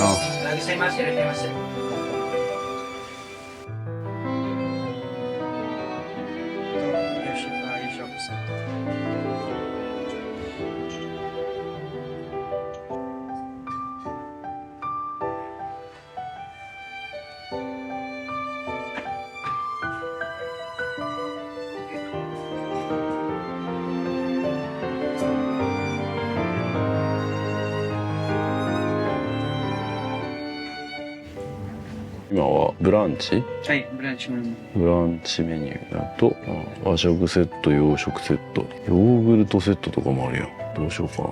洋食もせん。洋食にしようか。洋食セットで。洋食セット。はい。ヤコさんは最初の飲み物はいかがございますか？コーヒーでお願いします。で、あとちょっと食事メニューで、これは昼食メニューなんですね。昼食メニューもセット。あ、ちらし寿司とかも選べるんや。アスクハンバーグとかは夜食べたやつですね。いろんなメニューが見れる。もうでも昼食になってしまってる。ここで朝食メニュー、ブランチメニューとか全部見れる。朝食だと本日の洋前菜とか和前菜、だし巻き卵とかなんかもう選べるようになってるんや。朝食の時間に行くとめっちゃ良かったかもしれない。これはいいっすね。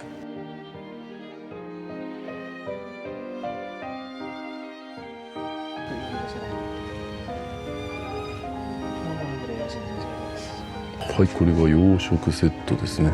これを開けるとスープか。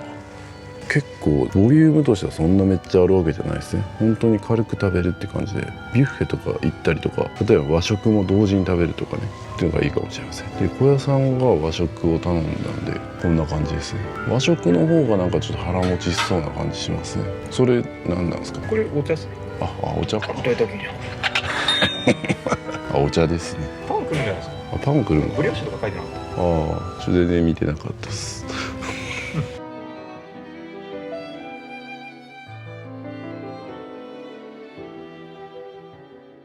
はい、それではいただきたいと思います。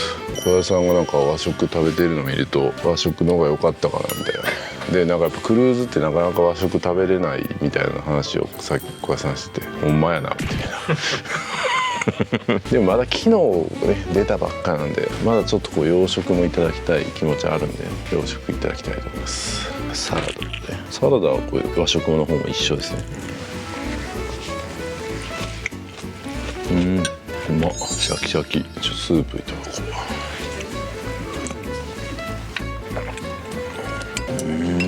優しいスープ。ハムもいただこう。いただきます。うまい。何食べてもいいっすね。別にまた和食食べたくなったら和食も頼んでもいいっすからね。こういうのはポテトサラダみたいな。じゃがいもとインゲンのサラダか。ありがとうございます。いただきます。うまっ。てまたかかってる音楽がいいっすね。僕のチャンネルでも使いたいな。流せるかわからんけどな。じゃああとは楽しませてもらいます。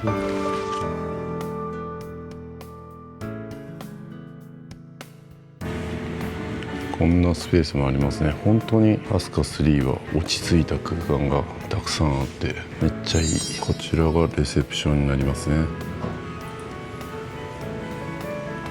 これがトラベラーズサロンって言って、次行く寄港地のこととかこんな落ち着いた空間でいろいろ聞けるんですね。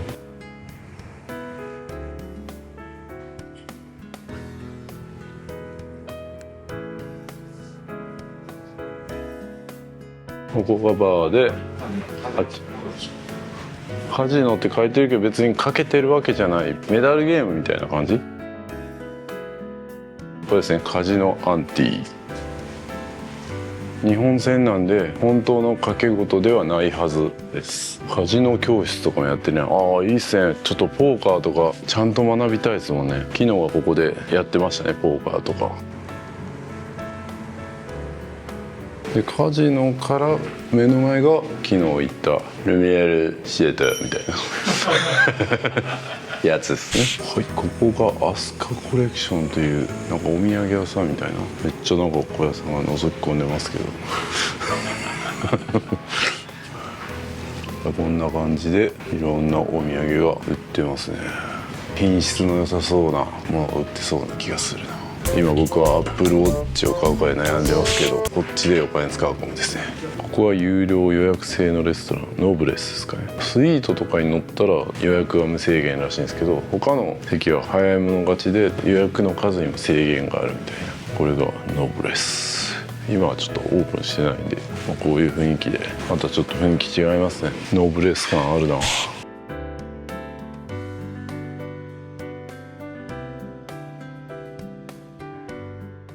これが海彦海彦かわかんないですけど、勝彦勝彦って読むんですかこれ。読まない。ちょっと今オープンしてないんで見れないですけど、割烹の店らしいです。すげえな。まだまだ頑張らなあかんなっていう気にさせてくれますね、この船は。そして海彦の前にはなんかこういういろいろ芸術が飾られてるんですけど、こういうのをどうやって集めてきたんやろなっていう、そういうことが気になっちゃいますね。半端ない。はい、ここは有料のレストランアルマーレっていうところですね。もうこの画面でこうやって豪華に見せるのって素晴らしいな。はい、こんな感じでロゴもおしゃれだな、アルマーレ。入り口にはワインがめっちゃ飾られてて、こんな感じの、まだちょっと雰囲気違いますね。なんか似たような感じに見えたりするんですけど、やっぱ違います。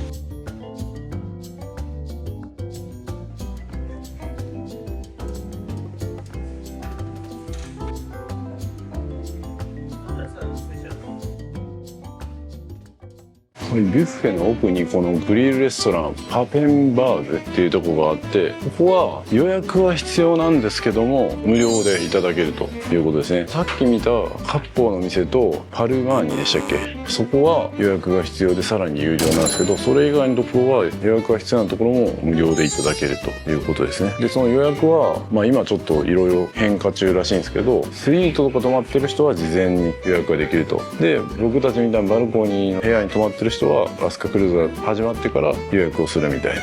でもそれもちょっと今後いろいろ変わってくるらしいんで、そこは実際のねホームページとか情報を見てもらったらと思います。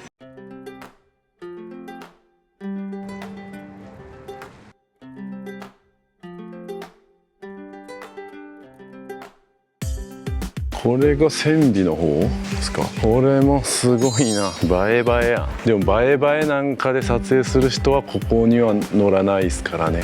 落ち着いた空間、誰に報告するわけでもなく自分の時間を楽しむ、そんな人がここに乗るんでしょうね。いいでしょう、アスカ3乗ってるよみたいな、そんなん言うのは僕と小屋さんだけです。ここにいるんですね仕事してます僕たちは仕事ですからね。でも本当に他のクルーズに乗った時ははめっちゃ自撮りして撮ってるみたいな人めっちゃ多かったけど、この船は数人しかいないですね。ほとんどの人がもう写真すら撮ってないみたいな。記念写真は撮りますけど、夫婦でとか、なんかそういうやっぱパリピ感ないですね。パリピ感ゼロですね。いやー、それにしても本当穏やかで、まるでねこの船が動いてないみたいな感じですね。いや今動いてないですよ。寄港してますからね。僕乗っててすごい気づいたのは、全然人がいないですよ。予約入ってなくてガラガラなんかなとかってふと思ったけど、そういえば今もう人気でほぼ全部満席なはずなんですよ。それなのにあらゆる場でほとんど人と出会わないし、例えば夕食で混み合ってる時間とかもそんなにいないんですよ。すごいですね。だから一つ一つの場所をマジでゆっくり楽しめる。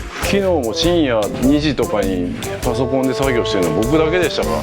まあそりゃそうやろでもロイヤルカリビアンとかってやっぱ結構いましたよ。あれだけ人がいて、そうやっぱ違いますね。本当に45歳以上の方はいいと思います。これもいいっすね。これ誰もいないですよ。はい、これスタジオ A。おー、めっちゃ広々、涼しい。いやー、快適っすね。ヨガとかできそう。対談動画とか撮れそうやな。ここでスーツさんと。広いし、ちょっと音反響するけど閉じ込められたあ、押すんかいちょうど今横浜から東京まで来たんですね。でここから博多まで行くんですけど、もう正直もう航路とかどうでもいいぐらい僕は普通にここにずっといたい。初めての感覚。またこんな芸術がね、すごい。で船首の方向がビスタラウンジっていうのになってまして、ここをゆっくりと眺めながら仕事したりしてる人もいますね。でちょっとしたデニッシュとか三色団子とかそんなのが食べられるんですね。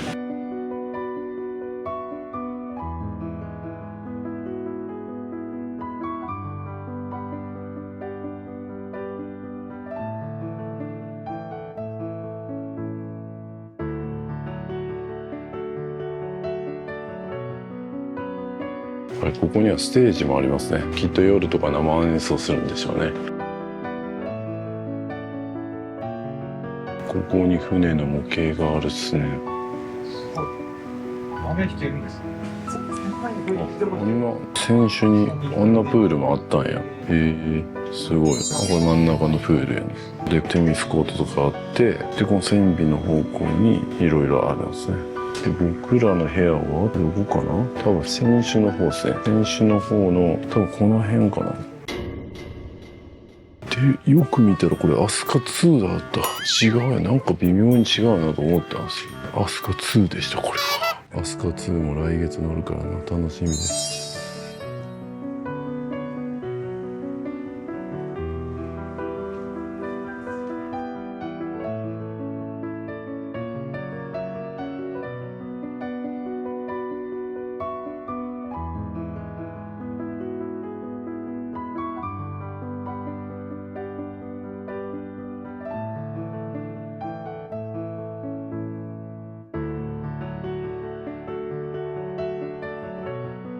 で僕もね飛鳥2は来月乗るんですけど、この今乗ってる飛鳥3って飛鳥2の単なるパワーアップじゃなくて、もう全然コンセプトが違うらしいんですよ。で飛鳥2はパーティーとかダンスとかが結構あったりとかするんですけど、この飛鳥3っていうのはもうそういうのがあんまりなくて、どちらかというとゆっくり過ごす、そして食事にも重点を置いてて、あと自分でなんかいろいろ計画して楽しんでもらうみたいなことをコンセプトにしてるらしいんですよ。だから多分2と3はずっとこれからしばらく一緒にやっていくみたいな感じですね。面白いですね。だから2に乗る意味はあるっていうことですね。なんかこういう謎の船もあります。これも橿原丸、これもなんか関係あるかな。初代飛鳥のラウンジで飾られていた絵画ということですね。橿原丸は太平洋戦争開戦の1941年に海軍へ買収され空母へと改造された船で、客船として、活動することはなかったということですね。だからそのためこの絵画完成予想図なんや。だから結局これ空母になっちゃったみたいな。面白い。これが初代飛鳥のタイムベルですね。すごい。リバーラウンジっていうところもあって、プライベートのイベントを開催するような場所。リーベルラウンジらしいです。ちょっと英語の先生に聞きました。リーベルラウンジでプライベートイベントをできるらしいんで、ここでオフ会とかできますね。将来的にやりますか。ここでオフ会。フィットネスとかの反対側にサロン&スパってありますね。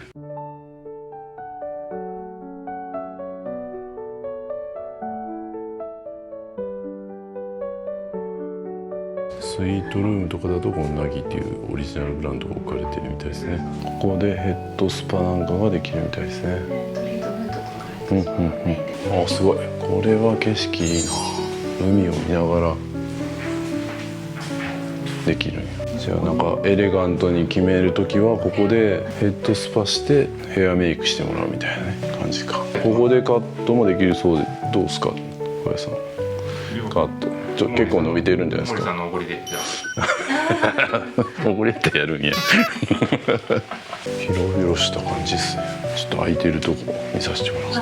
ここもオーシャンビューでマッサージ受けれるんや。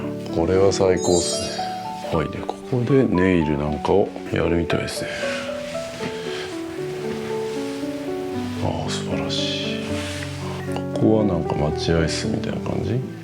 なんかジェットスキー軍団とかこうボートとかあれで行くんかな。すげえ。はい、今部屋に戻ってきて1時20分なんですけど、ちゃんと布団も綺麗になってますね。で冷蔵庫の中ね、ちゃんと補充されてるかチェックっすね。見てみると、補充されてますね。まあそもそも僕飲んでないけどな。多分小屋さんの飲み差しがある。いや、ほとんど残ってへんやん。冷やす必要あったこれ。冷やす必要ないけど、多分冷やしてくれたんでしょ。やっちゃうんかな。小屋さんが冷やしたこれ。いや、まあそこに中にぶち込んでました。こんなんもう飲み干してくれよぐらいな量ですね。でもちゃんと新しいの入れてくれてますね。素晴らしいです。ジャパネットクルーズもね、こうやって全部補充してくれたけど、やっぱカジュアル線でああやってドリンクを毎回補充するジャパネットは、それはそれですごいなって感じですね。改めて知ります。で、こちらもちゃんとタオルとか全部新しくなってますね。ありがたいですね。で、洗面台もやっぱ綺麗に磨かれてますね。ありがたい。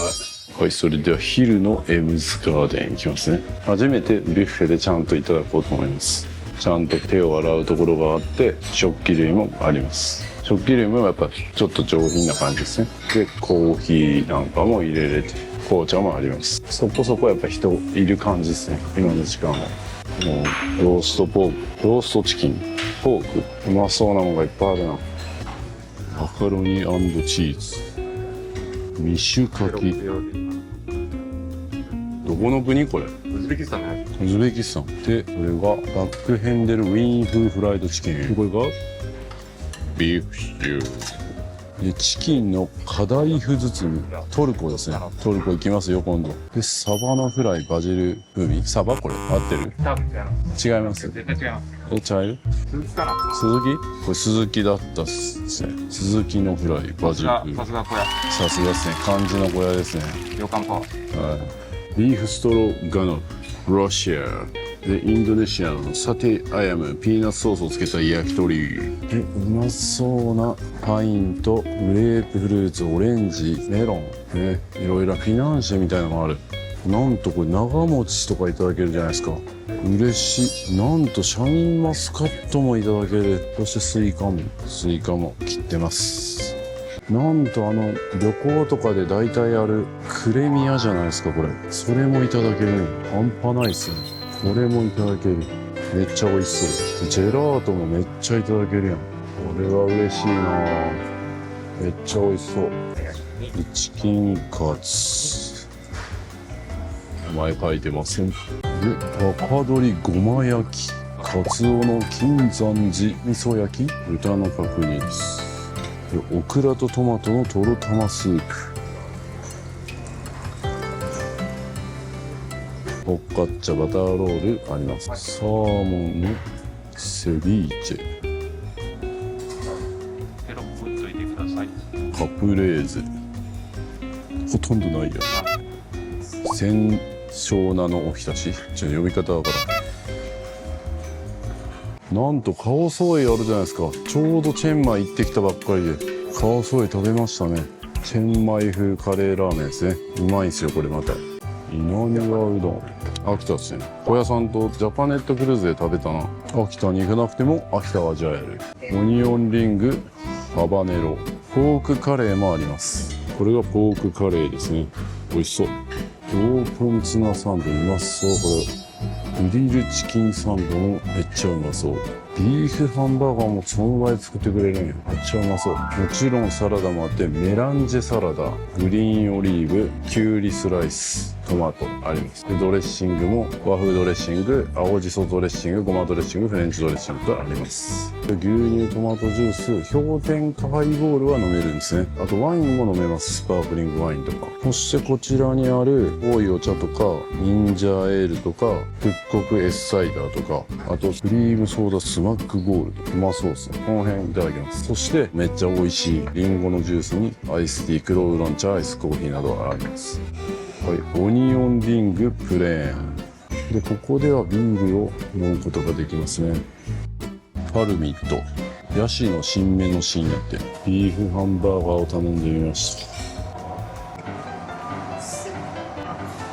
た。ちゃんと手作りで今作ってくれるんですね。おお、新鮮なトマト、そしてハンバーグはまだ揚げてない。贅沢にオニオンも入った。そして肉が焼けた、入った、素晴らしい。そしてここでソースを贅沢につける、そして挟む。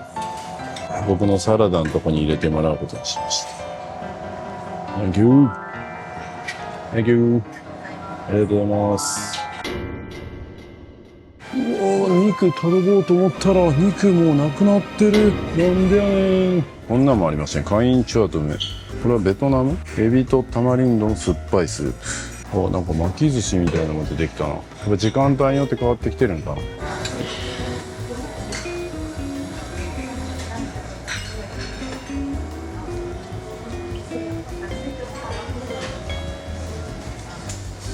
入れてくれました。ありがたい。これはビールになるんですか？発泡酒で。ビールです。ビールです。イタリアのペローニっていう。はいはい。イタリアの度数5度あって飲みやすい。はい。あ、朝日さんなんですね。ありがとうございます。はい、今日のランチはこんな感じにしてみました。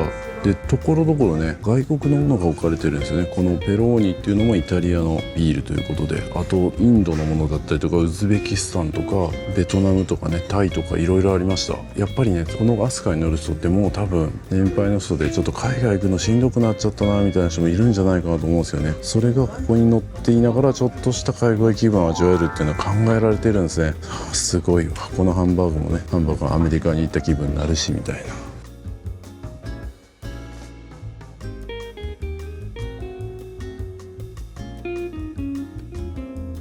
こうやって海を眺めながらね食べれるのいいですね。もう2時です。ちょっとね一旦降りるとこだけ体験したいなと思ってるんですけど、ちょっともしかしたらそれすら間に合わないかもしれないですね。じゃあいただきます。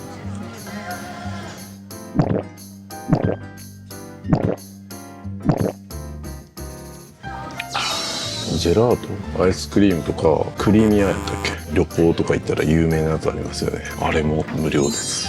嬉しい。でこの長餅とかも無料です。あ、ボート来た。じゃあインドに行った気分でいただきます。インド行った気分になるな。ありがとうございます。稲庭うどん、お箸忘れたな。まあいいか。こんな汁を飲んだ後に、あれ食べたかった。パパイヤの芯みたいな。うまいうまい。ちょっと酸っぱいけど、味がどんな方向性か想像できなかったから。いや、これスズキのフライ。ありがとうございます。もう箸使わず。で、ハンバーガーいただきますね。これは嬉しいですね。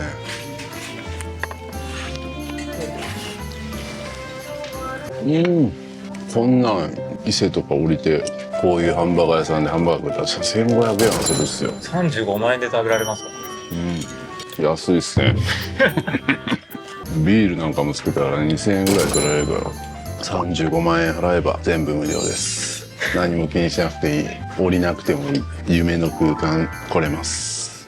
本当にこの船に乗ってると杖をついた人とか車椅子の方とか、それこそもうやっぱ歩くのがしんどいみたいな人に本当に出くわします。僕らもねいつかそういうことになる可能性はあるし、そんな方でもこう楽しみやすい仕組みをこう作ってるっていうのは本当に勉強になりますね。夢を与えてるわけじゃないですか。もうだって僕も明日車椅子の生活になる可能性だってあるわけで、その時にもうやべえもう旅行けないみたいな、すごい絶望な時にでもアスカだったらいけるみたいな、でもロイヤルカリビアンとかだったらパーティーとかかやってるから、いやパーティー参加できないしみたいななっちゃうじゃないですか。飛鳥だったら楽しめる。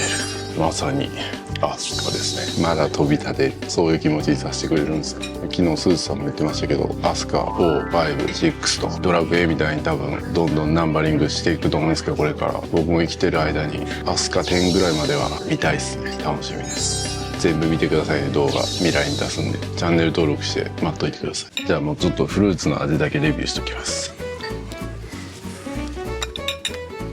うまい。あとは楽しませてもらいます。忍者エールです。こんなんも無料で飲めるのいいっすね。であとはジェラートでお会いしましょう。今もう2時半なんですけど、2時半になるとこういうちょっとパン系というかおつまみ系に変わってますね。マカロンもあるし変わってるんですね。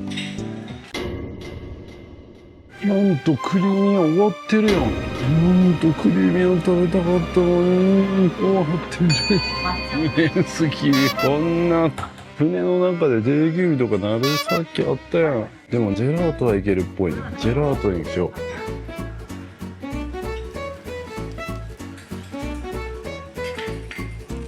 う。マンゴーいただきます。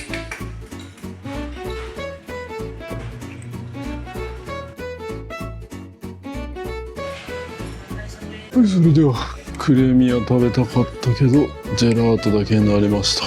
マンゴーとバニラにしました。マンゴーいただきます。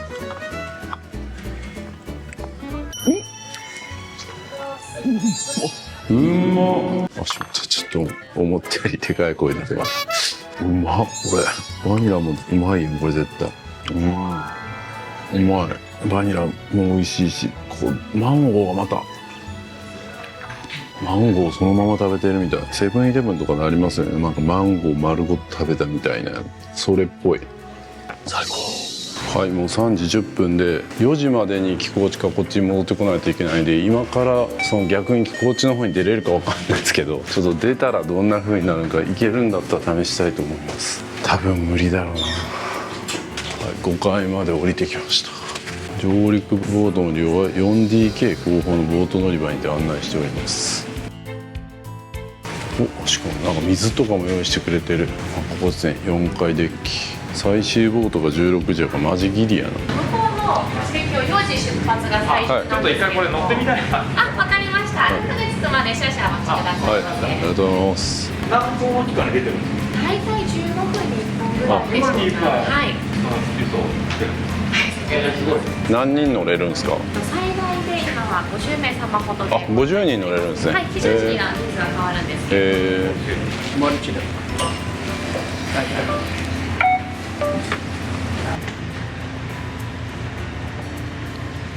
この止めてる時に燃料補給したりとかみたいなのはないんですか。別に燃料ではない。いないですね。あまあやろうと思ったらもちろん補給船が横付けしてっていうことはできるんですけども、ハウスの場合は大体岸壁が多いんで、その時にこうフレームつけて補給するっていう。何日持つもんなんですか、その1回補給して。で使うとすると10日間ぐらい。10日間、あ、10日間も持つんですね。すごい、それぐらい持つね。2、3日で尽きるんかと思った。10日間から2週間ぐらい持つみたいです。来たよ来た。あれに50人乗るんや。スーツは持ってこなかった。おおみたいな。こん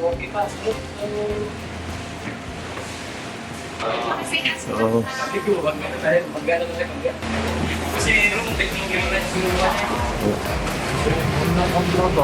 人生初の救命ボート。やばい。ここがいいと。女性の船長さん。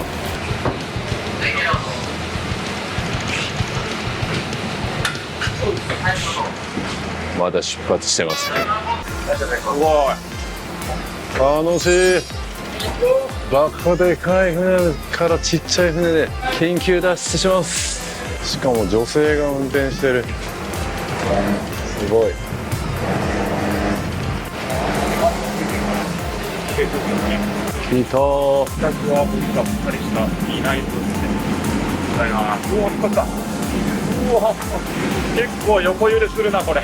結構揺れるぞ。昨日まで出てない。なんか揺れるような気がする。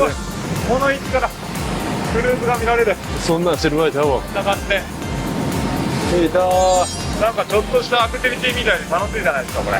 めっちゃいい。乗ってよかった。うわー、水飛んできた。うわ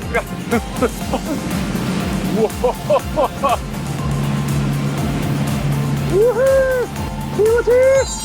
めっちゃ水飛んだね。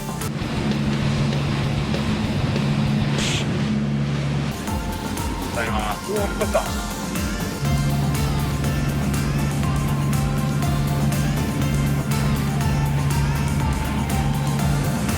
ありがとう。これは素晴らしい。めっちゃ水飛んでくるけど、これ乗ってよかったっすね。うわー、めっちゃ飛んできた。すべて30分あるって感じか。到着しました。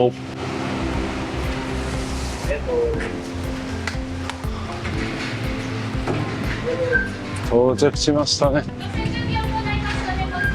アスカ3横浜。鳥羽湾巡りとイルカ島っていうのがあったけど、今まさに閉店しました。多すぎる。はい、ここ公園があって、その公園からアスカが見れるようになってますね。これはすごい。ああ、なんか島々も見えていい感じですね。ああ、すごい。見えてますね。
はい、一仕事終えたんで帰ります。うわー、めっちゃし乗ってる。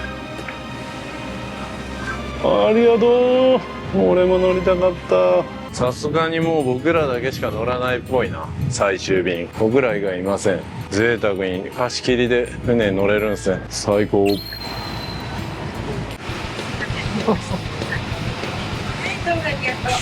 まだ出発しません。いや本当にね、ほとんど滞在してないですよ僕。それでもなんか良かった。ちょっと気分転換にもなったし、このボートみたいなの乗れるだけでもね、めっちゃ満足です。そしてまだ戻ったら優雅にご飯食べたりとかご飯食べたりとかできるわけでしょ。最高じゃないですか。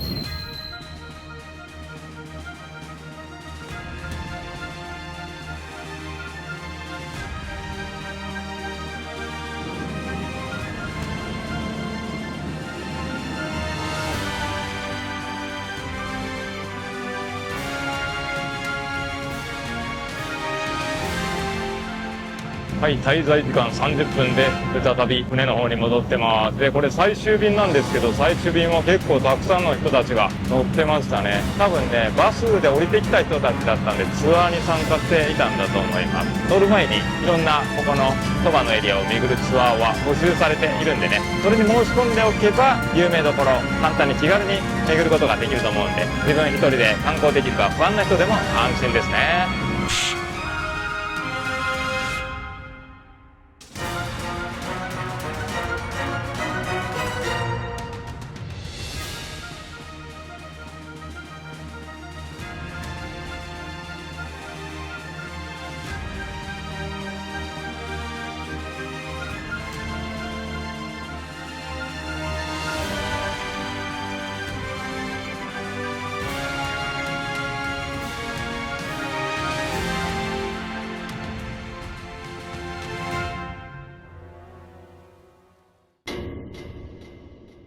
これやばくない？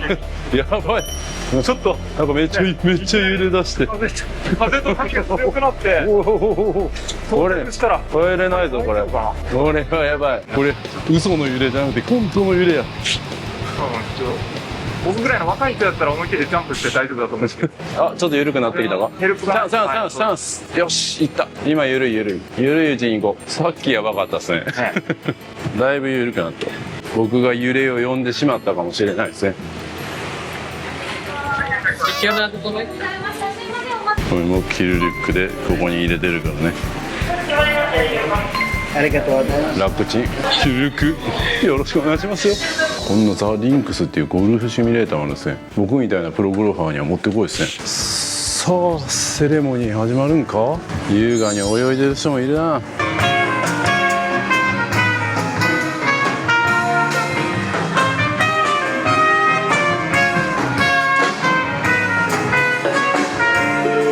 3は予定通り本日午後5時17時に戸箱を出港し、片方へ向けて航海を開始いたします。May I have your attention, please? 何これ？赤いハンカチをくる。これで再会の約束をするってことで、戸箱の向こうの人も船から振ってくれるので、伝統というか、まあこのクルーズキャプテンがいる時にやってますね。再会の約束を果たすためにこの赤いハンカチをやるらしいけど、再会も何も僕誰も会ってないけどな。ドバイ降りたけど、それでも再会です。ありがとうドバ前に動画撮ったで。なんか向こうも演奏してるぞ。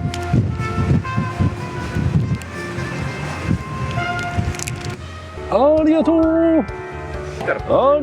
うドバ30分の滞在でしたが楽しかったよ。ありがとう。売ってるか。楽器を演奏してなんかやってくれてますね。ありがとう。あ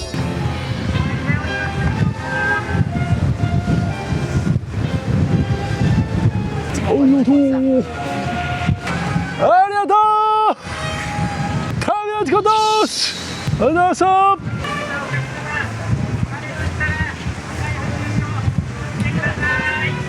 なんか言ってるけど全然聞こえん。ありがとう。いいぞ視聴者さんと出会いました。旅立ちことし。これよくドローン飛ばしたな。今飛ばしたら確実にドローン死んでた。全然聞こえません。ありがとうございます。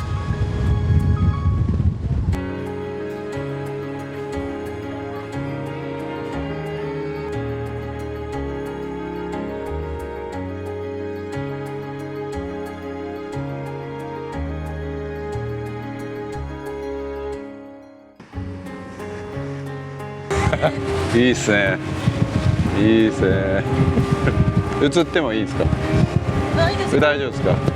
おお、みんなありがとう。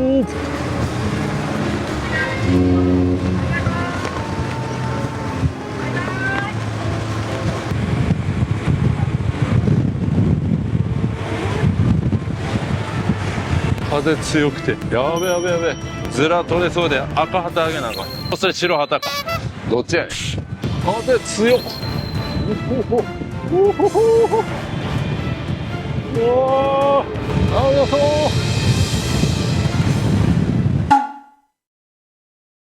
予約制の列なんで。あ、予約制の列なんで、こういうのはできるんや。そうです。ここで焼きそばのいや、ここで食べてくれるこちらご視聴席になってますので。あ、これめっちゃいいじゃないですか。うまそう。バーベキュー。もしかしたら予約が取れるかもしれないみたいな奇跡が起こるか。さあ、これが船尾の方か。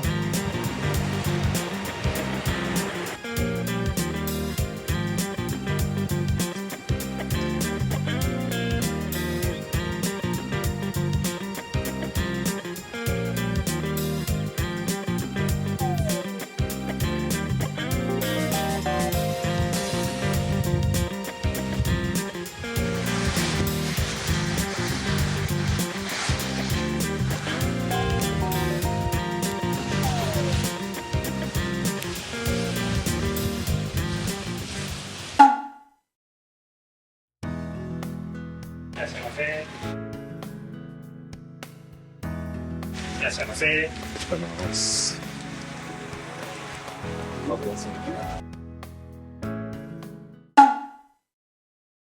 いやー、パフォーマンス見ました。大人なパフォーマンスというかね、大人数でアクロバティックなことやるっていう感じじゃなくて、シンプルな和風なパフォーマンスをね、しかも最先端の映像技術も使って見ることができました。なかなか見応えありましたね。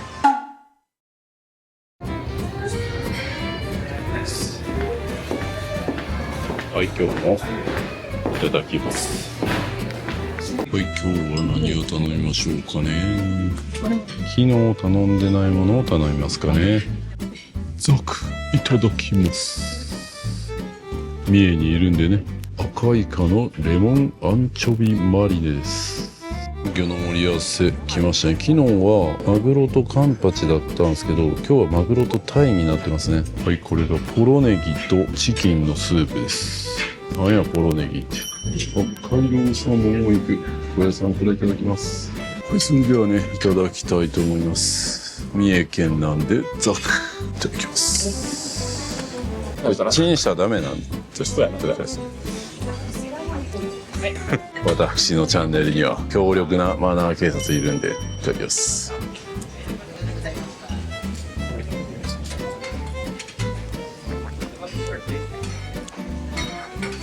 うまいな、ザク。ザクザクするわ。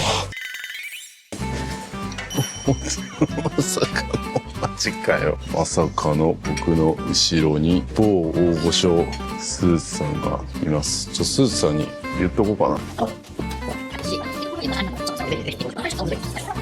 僕らはもう全体歓迎の、はい、大御所 YouTuber スーツさん後ろにいらっしゃいますけど、この後来ていただきます。その間にちょっと僕食べときますね。昨日と臭みが違うかチェックしますね。僕も臭みには厳しいんで。昨日に比べると若干水っぽくなったような気もするな。臭みはちょっと分かんないですね。じゃあいただきます。でこれが赤イカですね。佐渡の動画でなんか赤イカが有名って言ってたよ。別に大丈夫ですよ。映り込まないからって気にしながら小屋さんがめっちゃ動かしてるけど。じゃあ次はちょっとスープね、いただきます。いやいやいや、めちゃ映り込んでるやん。値段も好きもないかな。じゃあいただきます。ポロネギうまいやん。いやいや、めっちゃかぶってるから。いやもうこことスーツさんが映らなくなるんですよ。みんなね、僕より今多分スーツさんがどんな動きしてるか気になってると思う。めったに見れないスーツさんの裏の姿ですからね。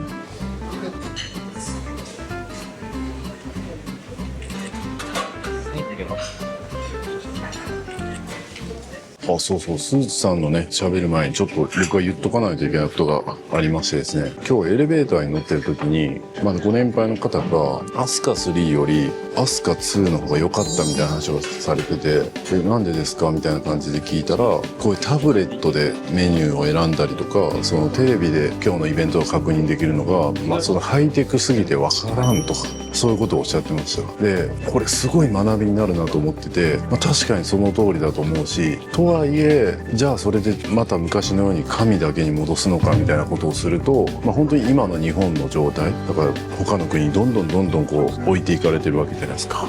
そういう状態になっちゃうから、やっぱりこの新しいものはどんどん取り入れて、それに慣れてもらわないといけないですけど、そこに対するケアが若干やっぱり薄いのかなっていう感じしましたね。だからそこはジャパネットクルーズとかは本当に上手にやってました。新しいものを取り入れるけど、それをちゃんとお年寄りの人にも分かっていただくような書類だったりとかがすごいやっぱちゃんとしてたんで、そういった部分を本当に真似してこのアスカも取り入れたらいいんじゃないかなと思います。僕は全然タブレットであってもいいと思うし、テレビで見るのもあっていいと思うんですけど、ただやっぱりいきなり新しくなったらやっぱ分からないし、置いてきぼりみたいになっちゃうじゃないですか。だからちょっとずつ理解してもらって、だんだん慣れてきたら減らしていくみたいな、やっぱそういうなんかちょっと段階を踏みながら新しいものを取り入れていく、そういった取り組みは本当に必要になるなと思います。そんなことも教えてくれるんですね、この旅は。まさに旅は自己投資です。ザック飲めます。俺が言うてすいません、僕がちょっと喋ってたから本当は何回かでちょっとツッコミ待ちみたいになってたの分かってたんですけど、僕も喋りだしたら止められなかったです。ちょっといただきます。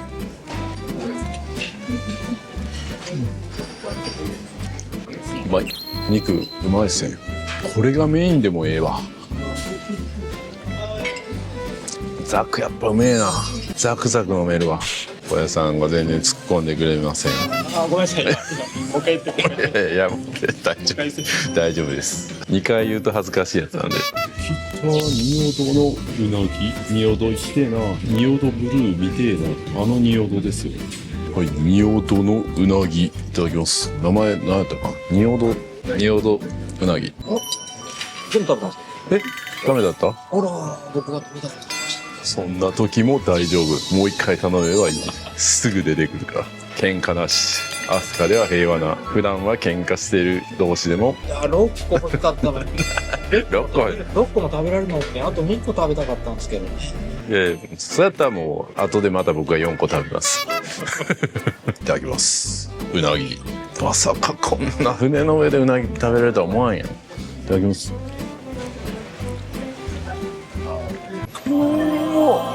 ご飯持ってきてほしいな。うな重にしたい。ちょっと箱とご飯持ってきて。山田君。いきます。普通にうまい。スーツさん降臨です。もしスーツさんのチャンネルに映るんやったら、それこそこんな服装じゃなくて旅は自己投資 T シャツがついてなかったな。スペシャルゲストお呼びしました。スーツさんとお食事です。僕まだ飛鳥2乗ったことないんで、スーツさんから見て違いはどんな感じなんですか？なんかあるといえばありますし、ないといえばあんまり違いはないから。あ、そうなんですね。っていうのは、どっちも日本式のサービスをあんまり派手しくなくやるっていう点では一緒かな。はいはい、ああ、なるほど。だから、一応そのレストランの別かだったらば、2だったらそのコース料理を提供するのが、ここだと頼み放題みたいな、そういう違いがある。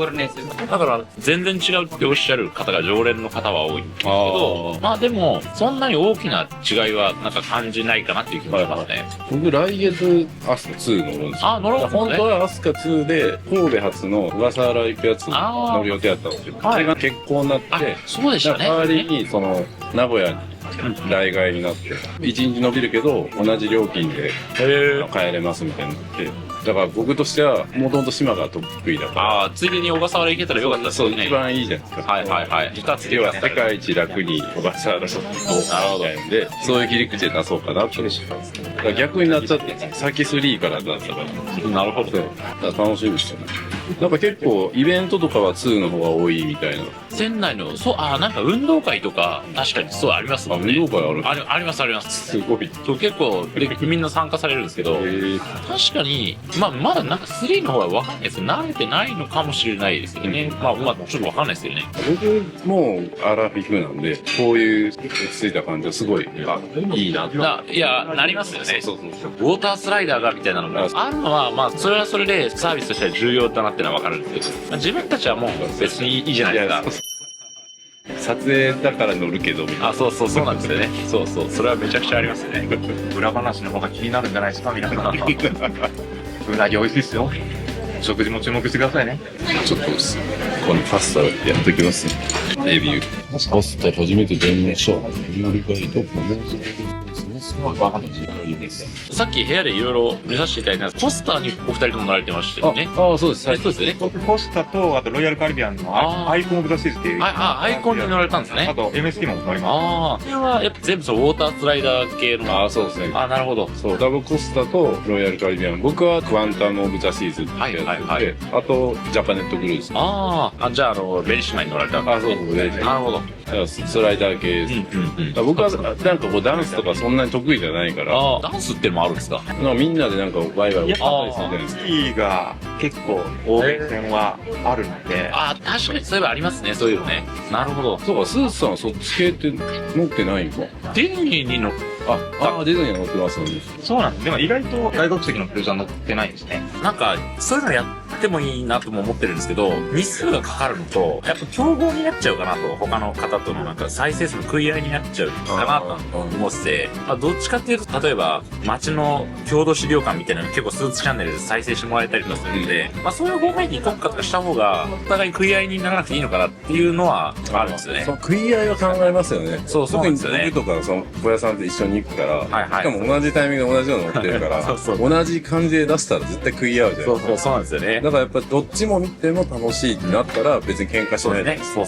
なんか今までってこうみんながこう飛びそうなやつをみんな群がるみたいなゲームみたいな。ありますね。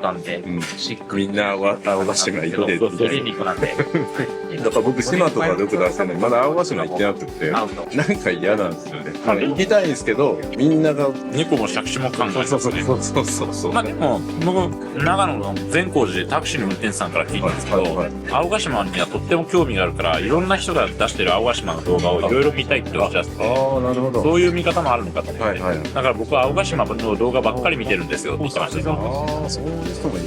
僕もなんか2種類あるなと思って1つ見たらもうなんかお腹いっぱいだなっていう場所とかそのありますよね。施設とみんなの意見が見たいみたいな場所ってあるなと思って。ありますね、ありますね。ザクザクしてますよ。何回言うんだそれ。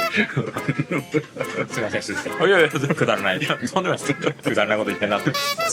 僕もなんかこの船1個出てるなとか言ってますもん。なんかこうハイボールを朝から出してたりとかして。そうですね。上でそうでじゃあ朝から飲めるし、だから家のように使うっていうのはよくわかるかもしれない。お金があれば。こ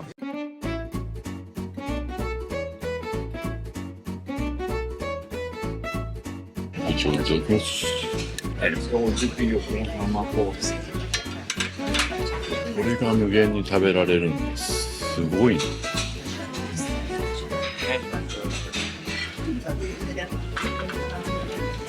ぶどうパフェだけいただきます。ちょっと溶けちゃうんでね。美味しいですか？美味しいです。それ実際まず熱くて飲んでないですか？美味しかったです。ぶどうの味をするな。めっちゃふわふわ。スースさんの話が気になって、じゃああとは楽しませてもらいます。僕島旅するとほとんど海に潜るんですよ。泳いでその海の中を撮るんですけど、もちろんもう市長さん結構期待してくれてるんですよ、その海の中の映像。それもあるから行くんですけど、結構普通に夢中になってる自分もいるみたいな。そうですよね。そうですよね。大体何もそうなんですけど、お金払って楽しいことも世の中あるんですけど、お金使わないで楽しいも面白いし、お金もらって楽しいことがベストじゃないですか。無限にもらえるんで。そりゃそうですね。だから僕はお金もらえることの中から楽しみを見出す性格かもしれないですね。それはでも大事。いや、だから僕いろんな仕事やってきたけど、この YouTube の仕事は僕はこれ以上ない面白い仕事だなとずっと思ってます。割とやりたいことできますしね。いや、そう。自分がやりたいなと。僕はそのサッカー観戦を取られたら、むしろ寿命が縮んでもいいと思う。なるほど。なんかお酒もそうじゃないですか。ノーなんとかノーライフみたいな感じですよね。そうか、寿命が短くなっても別に構わないから酒飲みたいってね、タバコも言いますよね、そういう人。僕の場合はそのサッカー見る。なので、もちろん仕事も楽しいけど、利害関係なく楽しめるものっていうのが僕はあって。なるほど。だから、それは羨ましいですね。でも勉強したら結構興味持ちません？いや、だから多分僕サッカーあんま分かんないですけど、多分小谷さんの知識を全部僕の中に移植したら次からめちゃくちゃ楽しく見られると思うんですよ。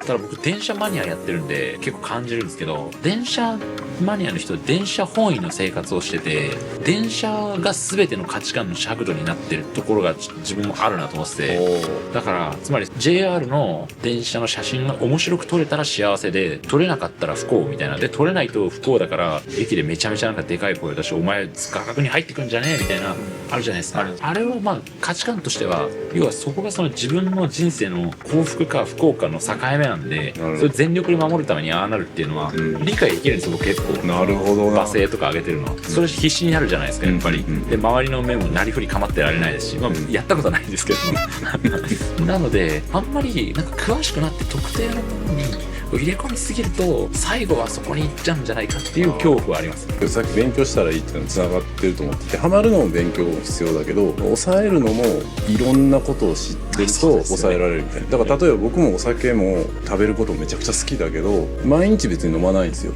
その旅してる時は飲むけど旅してない時は基本飲まないんですよ。抑えられるんですよ、でなんでかっていうとやっぱちゃんと健康にどれだけ害があるかとかも分かってるから別にあえて痛めつけようとも思わないみたいな、他にもやりたいことあるからみたいな。例えばお酒を飲むことによって健康を害したら他にできなくなる生きがいがあるじゃないですか。そうだからっていうのが結構分散になりますよね、全部分散ですね。投資も分散で、そうね。そう一緒っすよ、いや本当に趣味が楽しみの源になる場合もあるんですけど、趣味のせいで不幸になってる人も結構鉄道マニアやってると見るんですよね。気持ちがすごいわかるんで。そんなことも教えてくれるんですね。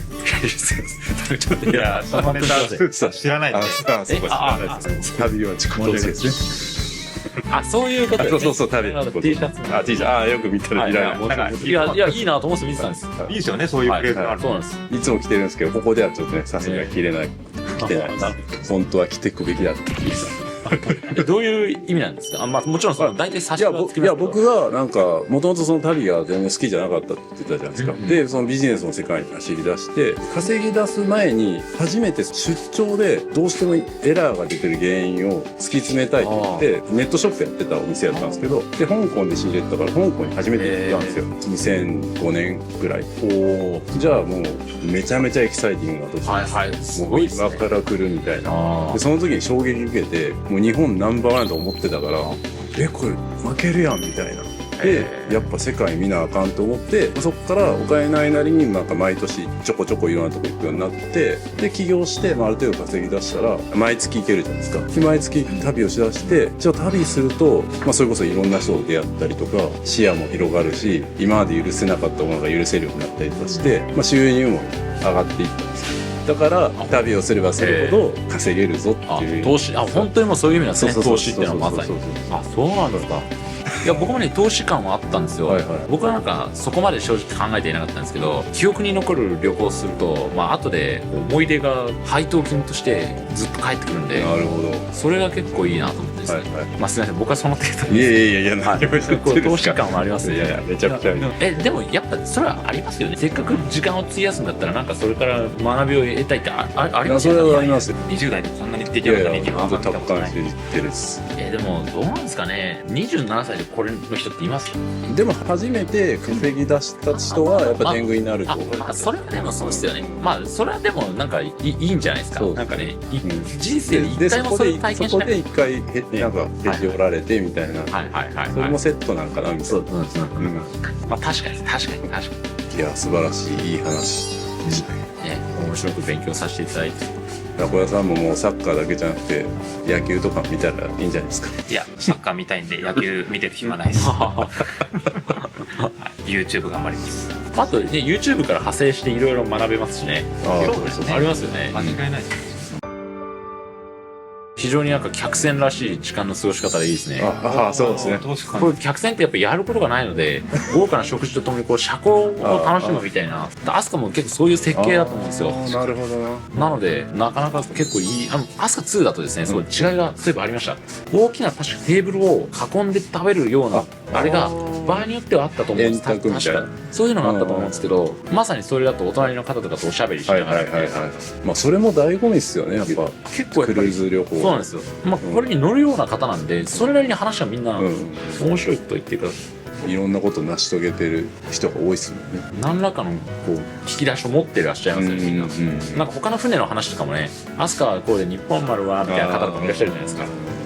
話すことが尽きないました。ということで、すいません喋りすぎちゃった。いやご視聴お願いしますとは言えないんですけど、みんな見てると思う。いや全部動画を見たらその後は私たちの動画を見ていただきたい。モーリーさんのカメラ回ってます。でもスーツさんの動画しか見なくなるのやめてください。全部見てください。テレビ3台ぐらい設置してですね、よろしくお願いします。ということで日本戦らしい飛鳥3らしい過ごし方をできたということで、そうですね。ありがとうございます。ありがとうございます。ミスターラウンジ来たけど誰も飲んでない。あれもう終わり？まだやってるんですか？あ、いや本当に都会の高いお店に女性を誘うみたいなことが良しとするんだったら、こうやってアスカ3に誘うのもいいんじゃないですか。はい、10時54分またやってまいりました。鬼津川で動画を仕上げないといけない。スーツさんはもう9時以降は仕事しないようにしてるって言ったけど、俺はまだそんな立場じゃないっすよ。頑張りましょうかね今日も。僕はもともとそういうコンサルしたりとか、今もその動画編集を教えたりとかしてる、別にできなくはないんですけど、でもやっぱ大変なのは大変だろうなとは思うんですよね。そのなんかやっぱり教えてそれをやっぱ実践できるかっていうのはまた別の部分になるし、でもやっぱりやるからにはちゃんと結果出してあげたいと思うし。でもこれって結果出せるっていうのは本人次第ですね。いや結局そうなんですよ。絶対そうなんですよ。それはもう間違いないです。きっかけを与えることできるけど、助けることまではできないから。ぜひ逆に企業案件だったら、例えばこういうのがありますっていうんだったら問い合わせの方があれなんですね。なんかそういうね、テレビ CM みたいなのもそうだし、例えば僕らのチャンネルにそういうこと1分か2分の CM を差し込みたいな、毎回の動画にそうああ、なるほど。そういうのもありだし、それをなんか例えば1年契約で、他の企業案件が入ってない時だけ入れるっていう。親和性が高かったら相当効果あると思う。親和性あるやつだったら全然いいと思います。でも笑っちゃうよね。また見ちゃったよ。そうだからそこがやっぱり YouTube の強いところなんで、だから僕もこうキルリュックとかもめっちゃ売れるんですよ。シャツもね、これも売れるし。来てたよほら。めちゃくちゃ売れるんで、本当に紹介したい。それは何でもかんでもは紹介できないですけど、本当にやっぱいいものであればちゃんと紹介したら売れるんで。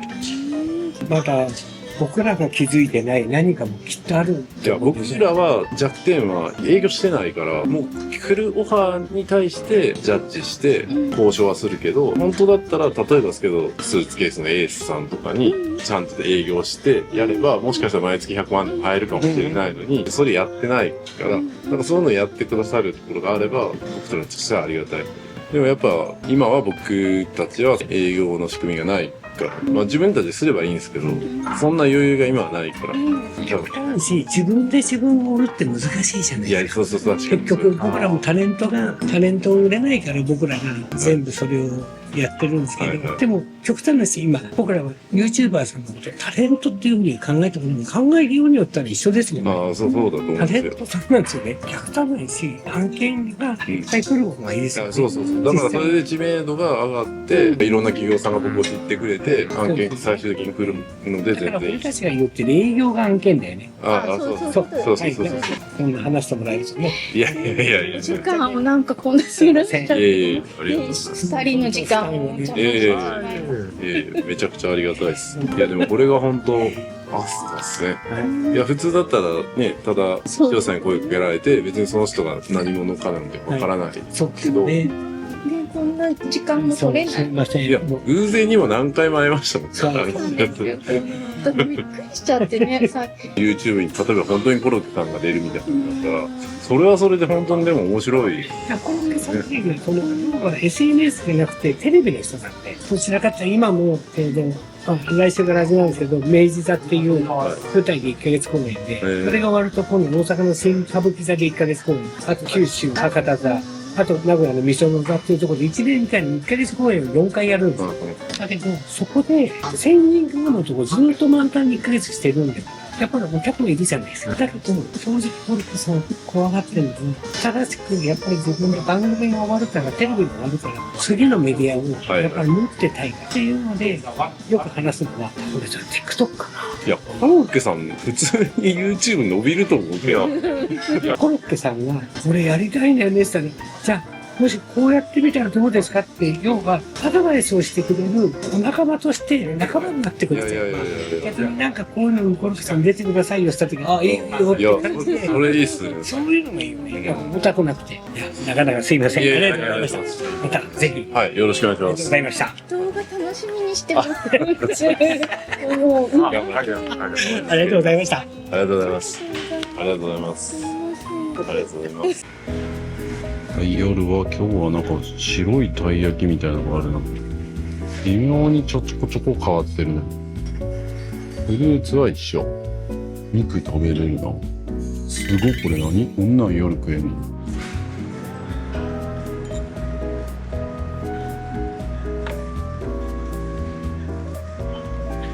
さあ、編集がちょっと遅れてるんですが、ワインとか夜食を食べながらやりたいと思います。いやー、しかしね、編集するのがもったいないぐらいいろんな人との出会いがありますね。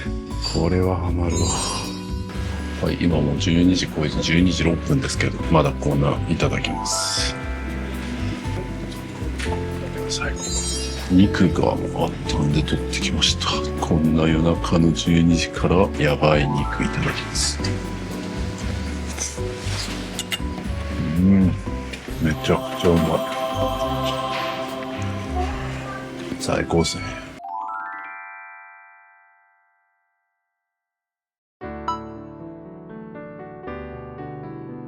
朝の朝食の最終受付が9時までらしくて、あと5分しかない。あかん。明日がね。よかった。間に合った。ちゃんとした朝食メニュー頼みたいね。はい、こんな感じのメニューになってますね。前菜とかを選べて、アラカルト料理とかも選べますね。今日はちょっと和風で選んでみましょうか。オートハムとか、アスカハンバーグって朝からも食べれるんや。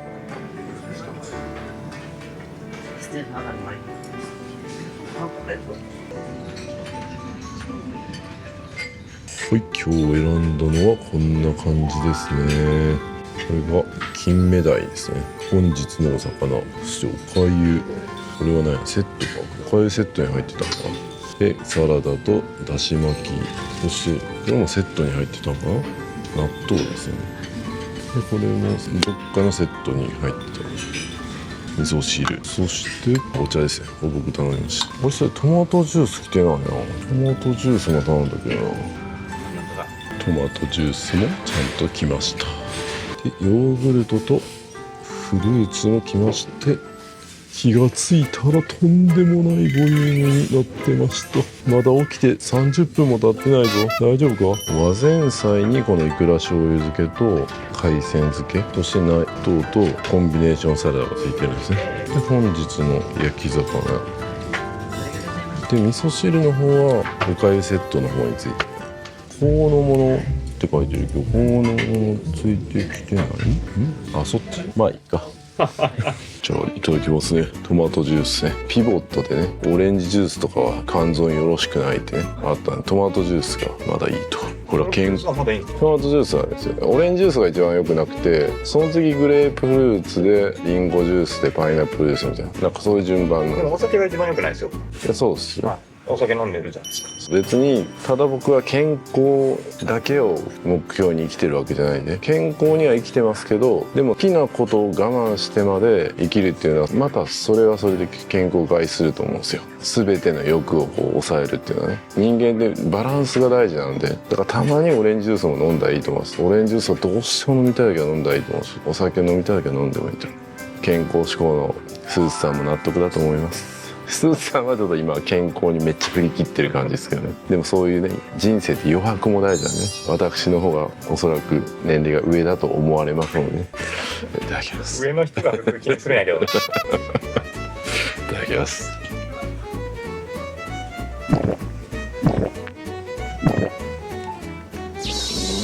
うまい。塩分効いてるな。納豆いただきます。これめちゃくちゃうまい。おかゆうま。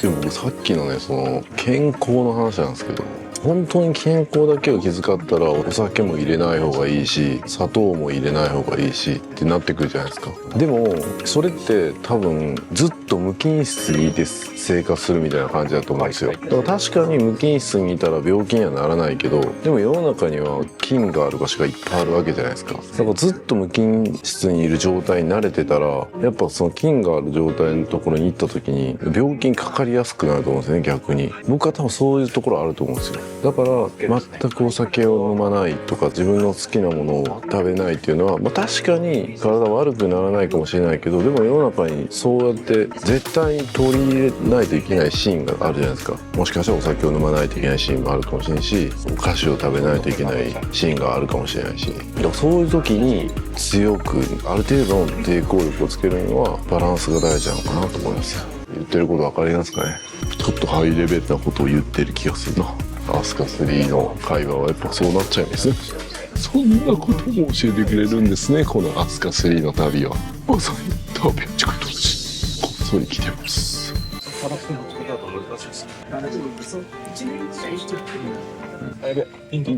小屋さん再撮影です。ピントが合ってないあるあるですね。金目鯛、焼き物、魚。次ネクスト乗ってそれで持ち上げる。あ、うまっ。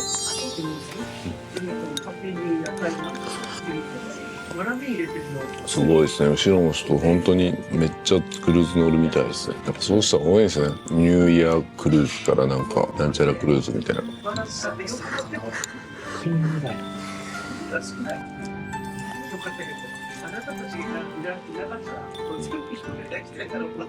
優雅ですね。今日はね、本当に一日クルーズなんで、ゆっくりとまだ行ったことないとこ行ったりとかしながら、ちょっとね、動画編集も詰まってるんでね、全然進んでないです、正直。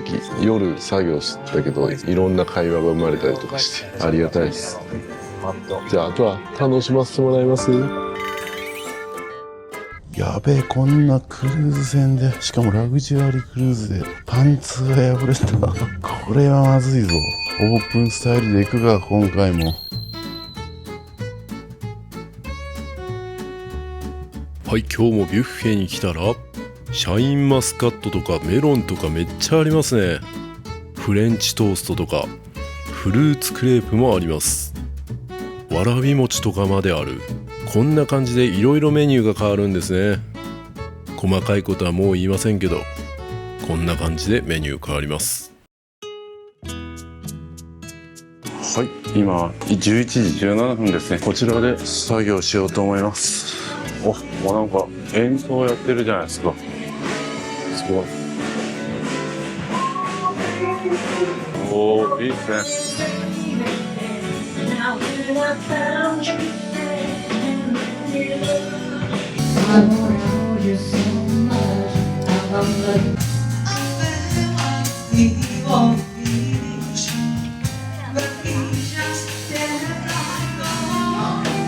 鍋拭き体験来ました。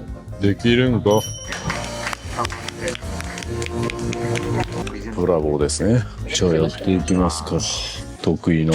これどうしたらね、いきなりわからんぞ。ここにそのまま入れたらいいんですか？いや違うな。これ下？知らない。下？これやな。いや違う。これはもうむしろ出来上がったやつやから、ここに入れるやな、多分。いくよ。多分ここやな。よし。ありがとうございました。来た。で、これを、これ回転方向がわかんないですけど、僕左利きやからね、どっちが正解かわかんなくなる。じゃあ回していきますね。多分右利きだったらこう行くから多分こうやね。前はなんかね、矢印が逆方向についてたりしたから惑わされたけど。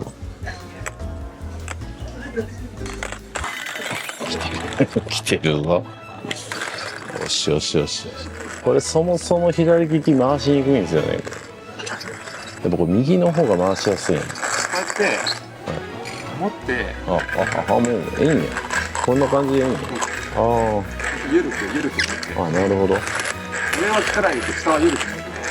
スポーツみたいな感じ。そんなに硬い。軽いな。こんな感じです。これでやるとなくなる。やっぱ毎日ねやってるから筋肉ついてるんですね。ちょうどこのなんかコーヒーが回す時に使う筋肉が発達してるから。筋肉は関係ないのでいいですか？お、いいですね。ご飯両方回せばいいんよ。あったあった。よし、できた。3、2、1、オープン。きた。そしてこれをここに。お、ちょっと天気マシになってきた。そろそろでも沖ノ島じゃない。沖ノ島が見えてますね。あそこ行きたいなと思いながらまだ行けてないですよね。あそこも秘境中の秘境ですね。なかなか行けない、そんな場所ですね。高知のほとんどの人が行ったことがない沖ノ島ですね。いつか必ず行きます。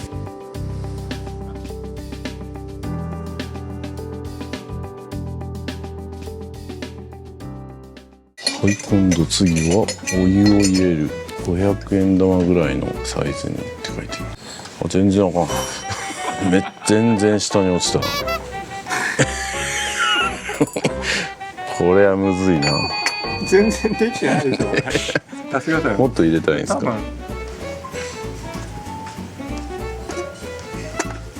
れがいいでしょ。2、30秒ごとに入れるんですね。もういいかな。そろそろいくか。第2弾。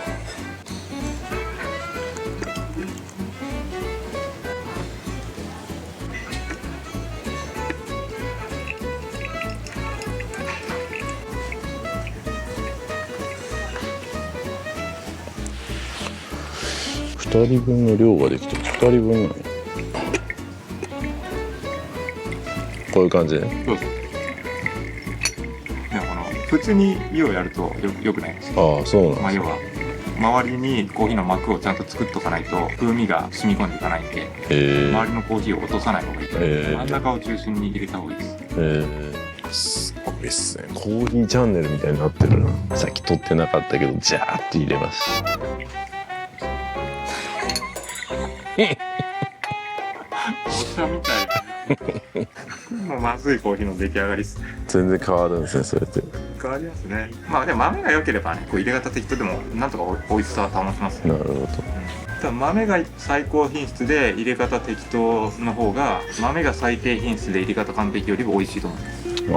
ああ、なるほど。そういうことか。大谷がこう打ち損じてもホームランになってしまうみたいな、そういう感じですね。うまい豆なら失敗してもホームラン級の味が出るっていうことですね。そんなことも教えてくれるんですね。でも僕はもう別にそんないい豆じゃないんでね、努力研鑽し続けないといけない。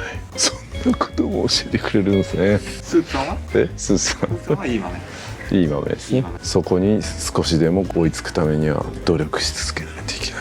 私凡人はなんかついてるんだけど。えそれは大丈夫です。僕なんかもうパンツ破れたんで、ね、取り返しつかないです。で破れたパンツとか直してくれるんかなと思って。入れすぎない。あ、入れすぎ。何回入れたんですかこれ。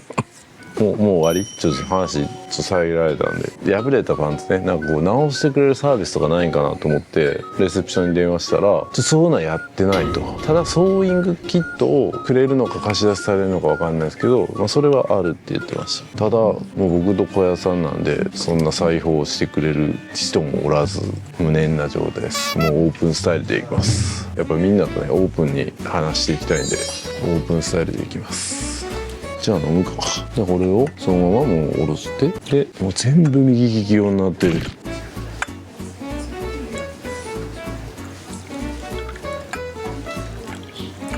なんか入れる瞬間だけちょっと船が揺れたの。笑いの神様が揺らしてくる。じゃあそれではいただきたいと思います。ホームランなのかどうなのか。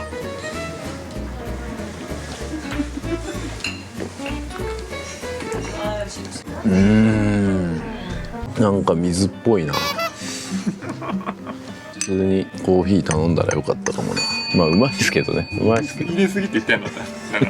ちょっと入れすぎましたね。入れすぎてちょっとお湯の成分が多くなっちゃった。じゃああとは楽しませてもらいます。はい、お昼ご飯はエムスガーデンでまたビュッフェで行きたいと思います。ビュッフェが美味しいから全然抵抗もないというか安心ですね。はい、お昼がこんな感じですね。もう安心できますね。肉系もあるし、パン系もあるし。これはシューマイとかもあるし、豚レバー網焼きとか、オランダにトムカーガイ絶対。昨日はチェンマイのねカオソーイありましたけど、今日はトムカーガイっていうのになってますね。微妙に変わってる。全然違うな。パッタイまであるやん。タイで食べたな。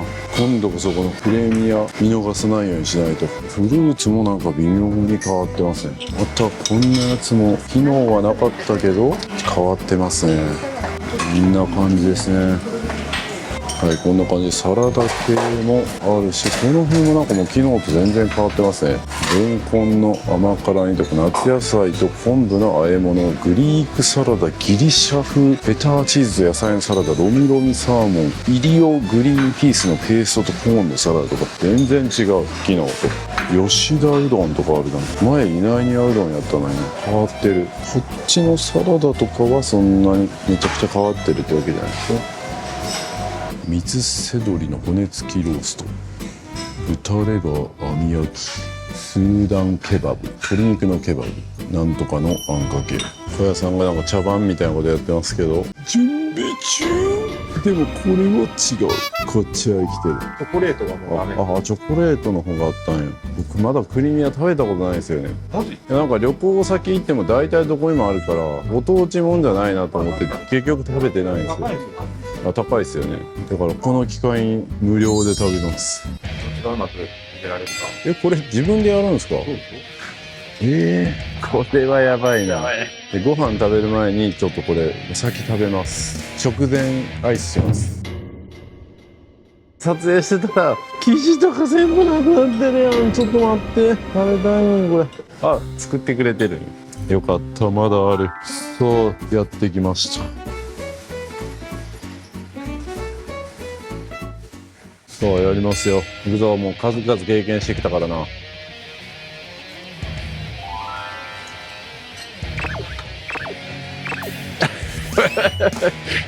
ガンガンガンガンガンガンガン。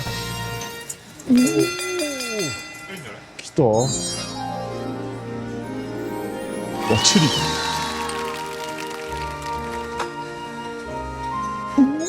これはうまいな。でもこれ毎日食べたら病気になるな。最高。この横はまた後で楽しませてもらいます。はい、今日もこんな感じで撮ってきました。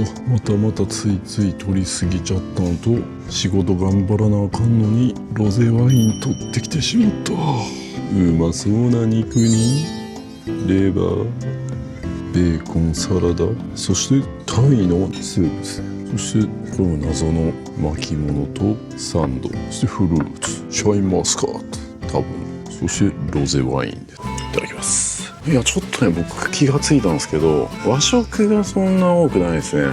俺が気づいた。味噌汁好きとしてはちょっと味噌汁とか欲しいですね。初耳っすね。好きですけどね。そう考えるとやっぱ僕初めて乗ったジャパネットクルーズは MSC ベレッシマでそのカジュアル船だったけど、やっぱめちゃめちゃ日本人とかお年寄りのことを考えてたんだなと思いますね。だから本当にそこを真似して取り入れていくだけでもめちゃくちゃいいんじゃないかなと思います。だから紙の案内がないとかね、最終的にはなくてもいいと思うんですけど、最初慣れるまではね、そういうのやっていった方がいいですよね。例えばなんか必要か必要じゃないか選ばせるとかね、やってもいいかもしれないですね。じゃあいただきます。これがタイのスープ、トムカーガイ、トムとジェリー。トムとジェリー逃げてまうわ。トムカーガイいただきます。なるほどな。なんかトムヤンクンっぽい味ですね。僕本当に普通に2週間前にタイがっつり行ってきた後なんで、またかみたいな感じですけど、久しぶりの人とかって嬉しいでしょうね。肉系をねたくさん取りましたけども、どうか。うまいね。間違いないです。で、いただきます。ロゼワイン。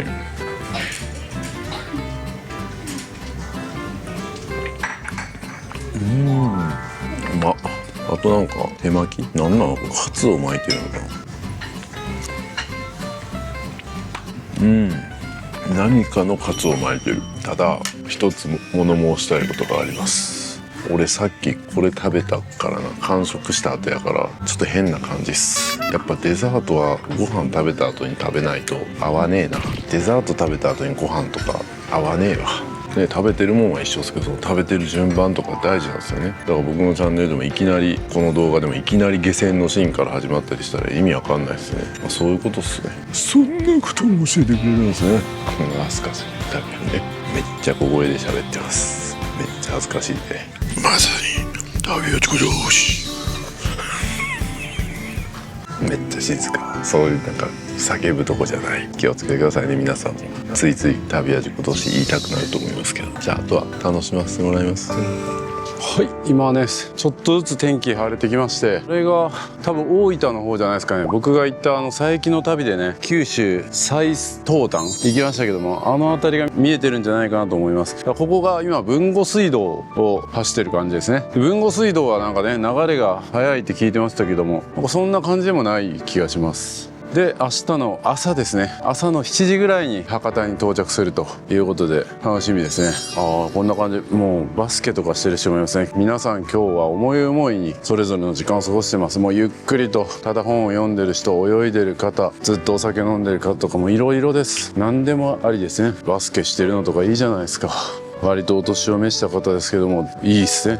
童心に帰ってこうバスケするっていいな。でこれが反対側ですね。これがもう愛媛県とかその辺りですね。そっちが見えてる。だから今両サイド日本のね島々に囲まれてるっていうことですね。ロマンチックですね。で晴れてきたらね、僕着るリュックのね今黒だけあるんですけど、ちょうど3色ね追加になる予定で、その3色分の撮影を今日したいなと思って、僕自身がモデルになって小屋さんに撮ってもらうんですけど、その前にね、せっかくこの船の中に美容院みたいなとこあったじゃないですか。あそこで髪切ってもらおうかなと思います。ちょっと今回ね15,000円のクレジットをもらってて、レストランが予約できなかったお詫びで、それがまだ多分1万円ぐらい余ってるんですよ。なのでそれ後で使いたいと思います。予約できたらですけどね。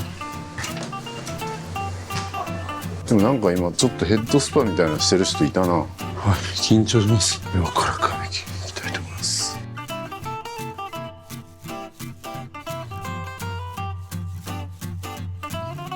はい、これがヘッドスパを受ける場所ですね。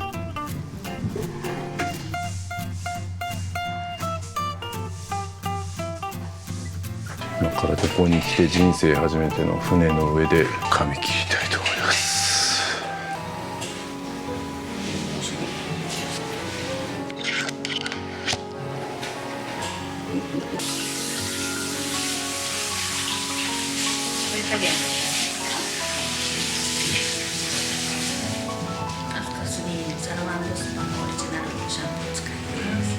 めっちゃいい匂いです。ありがとうございま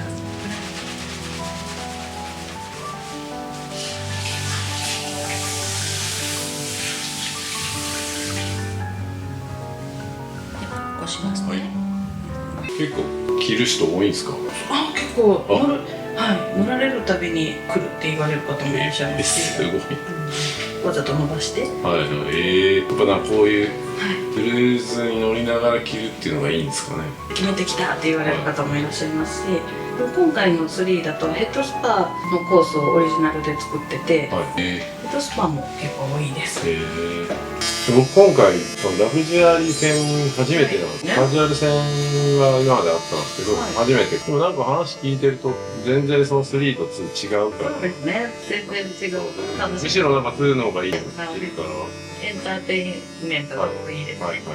でも僕結構なんかエンターテインメントよりゆっくり過ごす方が僕は結構好きなので、だからすごいこの3は自分にとってはめちゃくちゃいいなっていう。いや、いいっすね。いや、僕は今回ね、その仕事として取りに来てるけど、本当に普通にプライベートでずっとこういう船に乗れるように頑張ろうみたいな。世界一周行きましょう。そうね。世界一周とかだと何日かけて？だいたい100日前後なんですけど、3ヶ月ちょっと。それだったら結構な金額ですよね。そうですね。300-400万。2しかまだない、3は発表になってないので、まだいくらかわかんないですけど、2でももうちょっといると思います。もうちょっといるんですね。1.5 倍になるんじゃないですか、家が。だから800万ぐらいですね。まあでも。後で調べてくださいね、間違えたかもしれない。まあでも価値あるか。ヨーロッパのところとかすごくいいですよ。朝起きたらもう違う街ついてるじゃないですか。昨日スペイン、今日フランス、明日イタリアみたいな感じで、フランスのセーヌ川をビューッと行ったりしたら、もう田舎の景色が両サイド見えて。いいっすね。僕今年47なんですけど、乗り返しになってきたので、今までは本当にがむしゃらにとにかく稼ぐ方向ばっかり考えてたけど、なんかだんだん最近じゃあその稼いだお金をいつから使っていくのみたいな感じなことをやっぱ考え出して、でその時にこういうクルーズに乗ると、こういうところに使うの楽しいなみたいな、それでね、そうやって1000万とかでも全然ありなのかもしれないですね、そういう本当にもう稼ぎ終わった後とかやったら。頑張って稼いだら稼いだだけ簡単に使えないじゃないですか。いや、そうなんですよ。だからそこで今戦ってるみたいな。だからもうなんかそろそろいきなりやめることはしないけど、緩めてるんじゃないかなみたいな感じを思ったりするけど、そこで仕事入るとそうやっぱいっちゃいますよね。そこは課題っすね。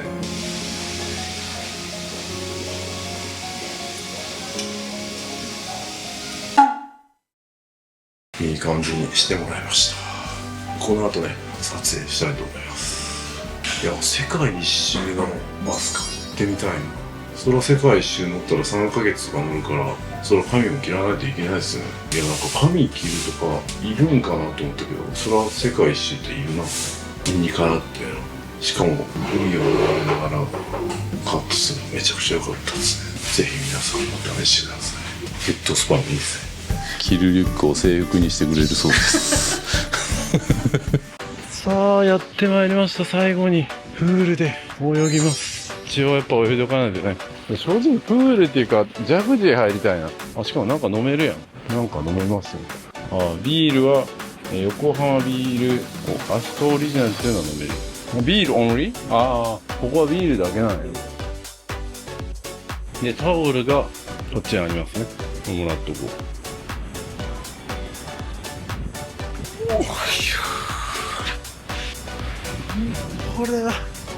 これ最高。これだ。これは楽園やわ。入るか。ジャグジーとかめっちゃいいやん。さあ入ります。これはいい。結構冷た。結構冷たいな。結構冷たいぞ。冷て。結構冷たいやん。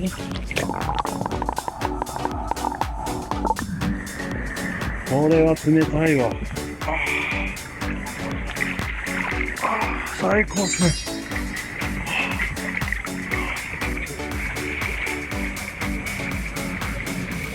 快適だ。ちょうど今日が当たってないから。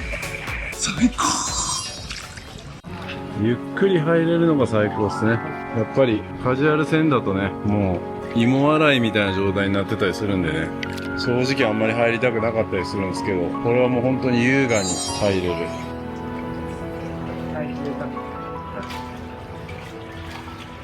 そしてジャグジー。さっきね、温泉にも入って温泉入ったんですか？温泉からはね、いつ入ったんですか？入ったんですよ。モーリーさんがね、髪の毛切ってる間に、はい、温泉入って、ゆっくりしてたんですけど、温泉からのオーシャンビューは残念ながら撮影禁止なんで、いいところで、モーリーさんが入ってきたせいで水がうるさいです。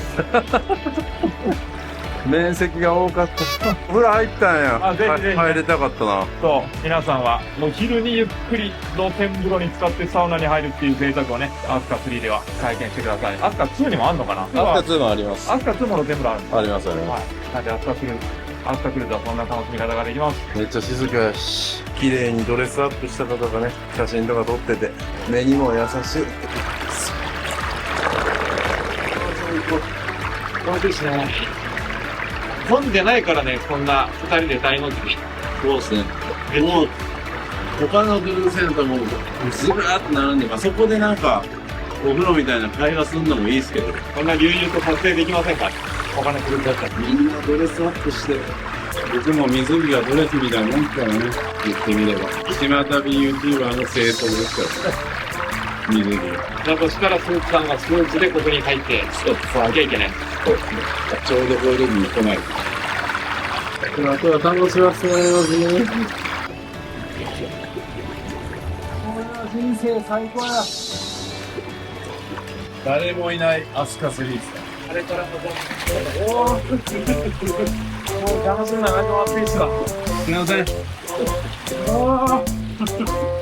男2人で入ってもまあでも全然大丈夫です。大の字でも。いやー、ちょうどこの時に晴れてくれてよかった。晴れてるけど、ここには日差しが届かないっていう、最高の日焼けもせずに、プールとジャグジーを楽しめるベストコンディションですね。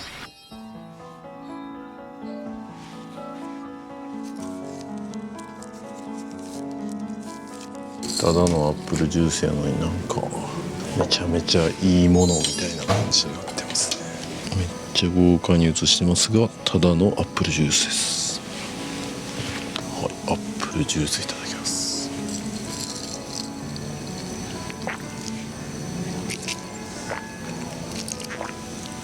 プールで泳いだ後激しく泳ぎましたからね。体にしみるアップルジュース。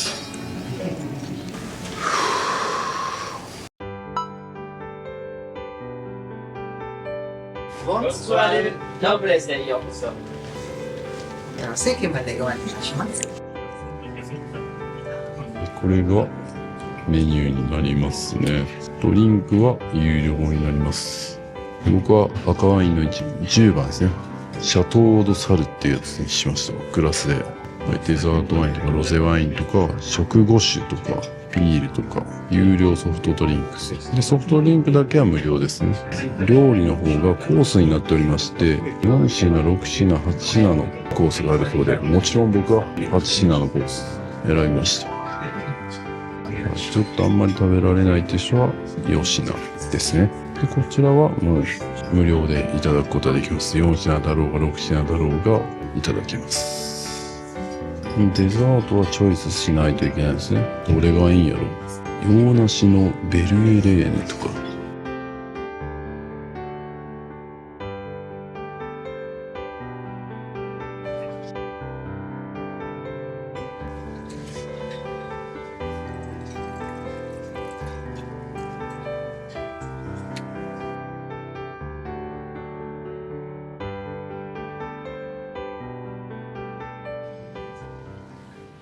ノブレスで楽しんでください。ありがとうございます。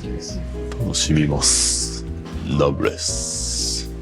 こちらはサバのリエットでございます。2年間熟成させた甘いじゃがいもの栗をモンブラン仕立てでご用意いたしました。今日サバリエットとともに楽しんでください。サバのリエット、燻製2年熟成ポテトのモンブラン。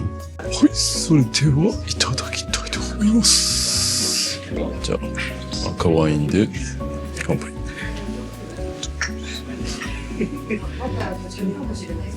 い。毎日は私のベストで。これは重さはそんなにないんでミディアムぐらいかな。で結構辛口ですね。美味しい。じゃあいただきましょうか。サバのリエットいただきます。濃厚な果実の香りもちょっとしためちゃくちゃうまいフレンチですね。じゃあ上にキャビアが乗ってるのかな。美味しい。サバがなんか本当に全然癖がないですね。まるでツナのようなポテト感すごいの。サバ感もだいぶないしポテト感もそんなない。もう本当に全く別物の美味しい味になってる。安っぽい味がしない。サバもポテトもね、油断したらね、本当に庶民の食べ物みたいになりますけど、これはなんだね。これちょっと表面パリッとした食感が別の食感が楽しめる。ワインに合いそう。合いますね。これはまだ8つ出てくるうちの1つですから。楽しみ。最初にこちら持ってきてサバのリエットですって言うとって皆さんもされるんですね。リエットがちょっと中に隠れてしまってるので、やっぱ熟成されたことによって甘みとかがしっかり出てくるってことですか。はい、そうですね。2年熟成したお芋というのが私も初めて知りまして、甘みがちょっとまたなんか最初なのでちょっといきなりデザート出てきたのかなってびっくりされる方多いんですけれども、次のお料理準備します。はい、ありがとうございます。やっぱり2年熟成させたっていうのはすごいですね。僕もこの動画2年熟成してから出そうかな。そしたらすごい味が出るかもしれないですね。まあこんなこと喋ってるのも2年後にしか聞けないですけどね。平松先生ですね。平松先生。この飛鳥3の弁護士券お越しいただきまして、あちらの奥の壁ですとか、現場の壁にある絵ですとか、全部平松で作ったね。これすごい目に入ってきた。ああ、やはり富士山は日本人好きなので、じゃあ次の料理どうでしょう。小屋さんもちょっと儲けてアートとかに興味が出てきてますね。ちょっといやらしい話。僕は芸術大好きなんですよ、本当にガウディが大好きなんですよ。そうなんですか。いや、そこから目覚めた。ああ。ガウディ。このね、レストランとかにもフォーシーズンズってあったりとか、季節のね、四季を表した芸術が多いですよ。こちらはラングスティーノ。どれがラングスティーノ？こちらのエビ飲みたいです。エビ、ラングスティーノ。ラングスティーノ、シマアジ、ウニ、マスの卵、カビア、マグロでございます。夏の終わりらしい海鮮おやべさを楽しみにくださいます。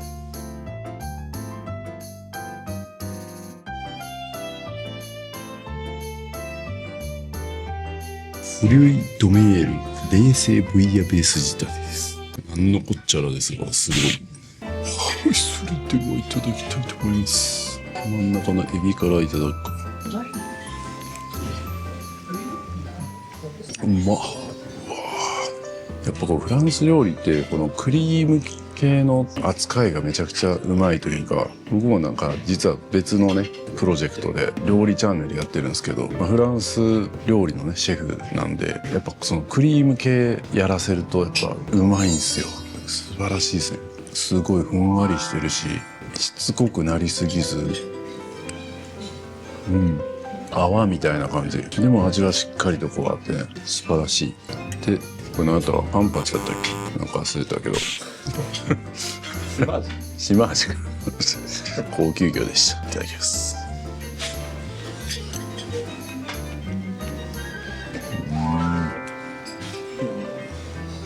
うまいな。こういうね島味とかもなんかすごい和食的になりそうやけど、やっぱフランス料理っぽくなってる。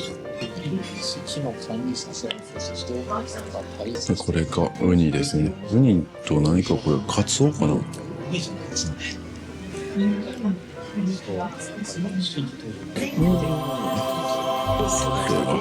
やっぱり予約制のレストランはちょっとやっぱ一味違うな。すごい全ての食感がふわっとしてて、それでいてちゃんとやっぱり味が一つ一つ個性があるんですよね。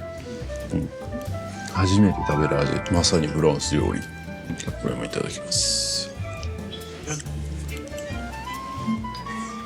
パチさん北の香り、バゲット。こちらは春よ来いバテルード。春よ来い。こちらパヌピークでございます。パヌピーク。いかがでしょうか。奥のと手前のやつ。一つずつもね。かしこまりました。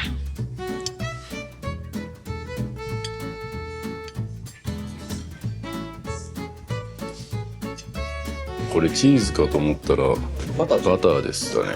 でこれどっから開けるんか全く分からん。皆さん多分8品も食べてないからどんどんでももうみんな終わっていってますね。早いっすよみんな。7時22分。どうやって開けんねんこのバター。やべえ、これ開けるだけで一晩超えてまう。どうやって開けるのこれマジで分からん。フランスあるあるですね。開け方分からん。そうなるんですか。フランスあるあるですね。僕も結構フランス行ってますからね。実は YouTube やる前に結構マニアックな田舎とか行って馬乗ったりとかね。トゥールーズとか行ったんですか。トゥールースは行ってないですね。ラロッシェルとか行きましたね。いろいろ行きましたよ。モン・サン・ミシェルも行きましたよ。でも YouTuber やってなかったんで何も映像残ってないっす。チョコパンいただきます。もう全部どれか忘れた。春うららとかやってた。春うらら最近なくなりましたね。フランス産でした。な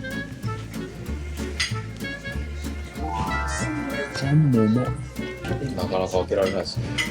フランスあるあるですね。パンうまい。後ろの今帰ってる方も美味しかったです。最高って言ってましたね。上品な方でも思わず最高みたいなこと言っちゃうんですね。それぐらいうまい。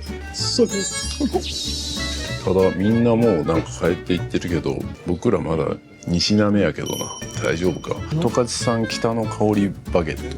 十勝も行かないといけないですね。すいません、さっき食べたパンも春うららとかって言ったけど、春よ来いでした。あ、そういえば春よ来いっていう小麦粉あるな。パン作る時になんか買いましたね。うまい小麦粉があるみたいな。あ、確か春よ来いだったと思うんですけど。バターで食べるのも美味しいし、この残ったソースでこういただく。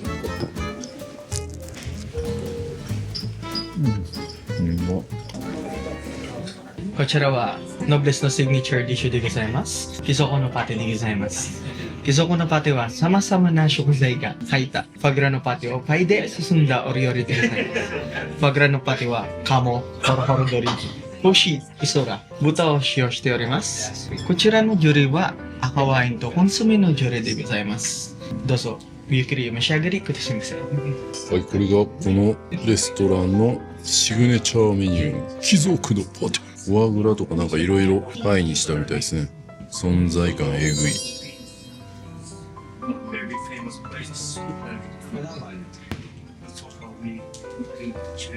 貴族のパテいただきます。貴族になった気分になりますね。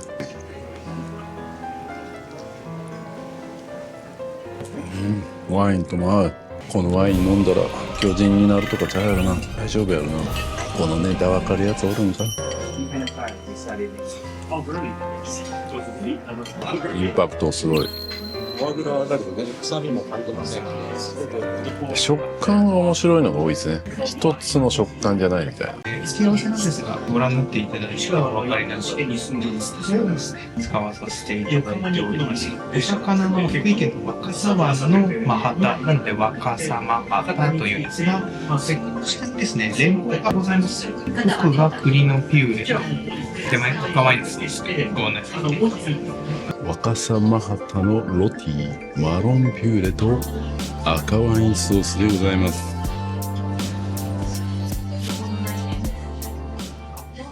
はい、それではいただきたいと思います。ちょっとね、この後ヘッドスパ小屋さんが予約してるんで巻きでいきたいと思います。いただきます。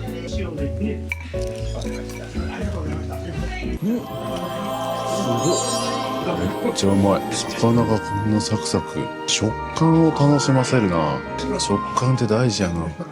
松茸いただきましょうか。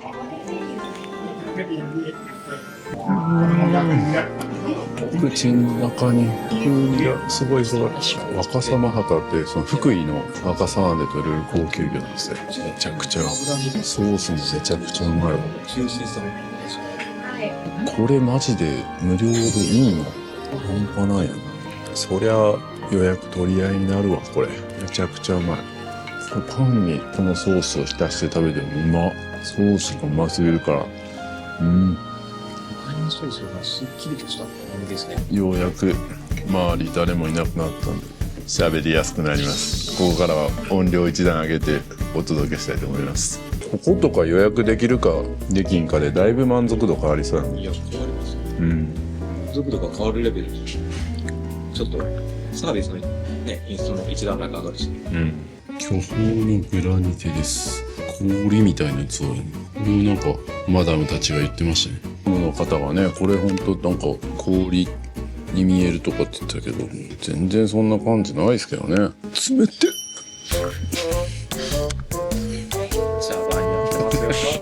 ほんま氷みたいでお口直しですね。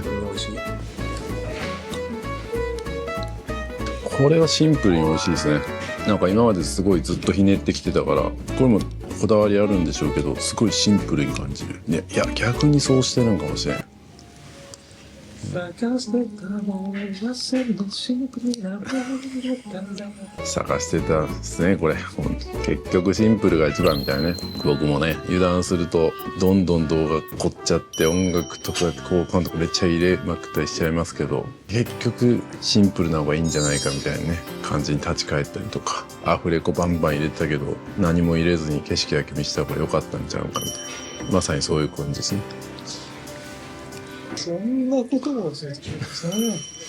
そんなことも教えてくれるんですね。スーツさんは知らなかったですけどね。でももう多分知ってくれてるんで。これから多分どっかスーツさん使うかもしれないですね。ここぞという時 T シャツいいなとか言ってたから、もしかして着てる時もあるかもしれないです。本日のメインコースですね。宮崎県産の黒毛牛の独身スタイルとして用意しております。フォアグラはハンガリー産のフォアグラを用意しております。右上のが海風椎茸という四丈島の椎茸です。左下のキノコですね。フランス産のクルロットとステップ茸というキノコを使用しております。ソースはマデラワインを使ってソースペリグを使用しております。今からトリュフを使います。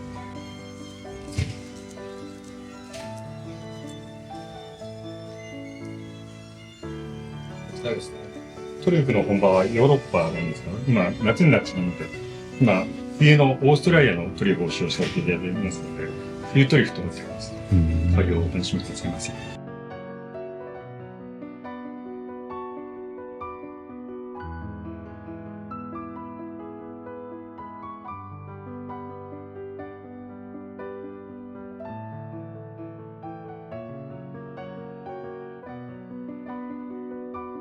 それではメインです。来ましたね、本日のメイン。黒毛和牛フィレ肉のグリエ、宮崎牛ですね。ロッシーニ、トリュフの香り、トリュフを上からかけましたし、で上に乗ってるのはフォアグラ。もう子供の頃に憧れたやつが全部入ってるやん。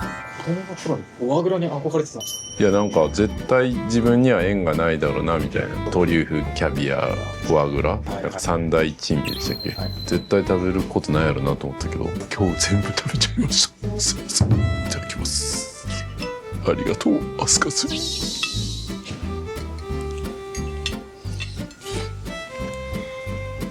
さっきシンプルなお口直し食べたんで、ちょっとシンプルに言わしてもらっていいですか？めちゃくちゃうまい。これはやばいっすね。それ以外必要ない言葉。そんなシンプルなもんでよかったんです。桜井さんも言ってます。なんかね、ややこしい、うまくいったようなね、なんか食レポ考えますけど、結局めちゃくちゃうまいでいいっす。その表情とリアクション、熱量で感じてください。そんなシンプルなもんですよ。どんだけうまいこと言ってもね、表情死んでたら意味ないっすよ。いただきます。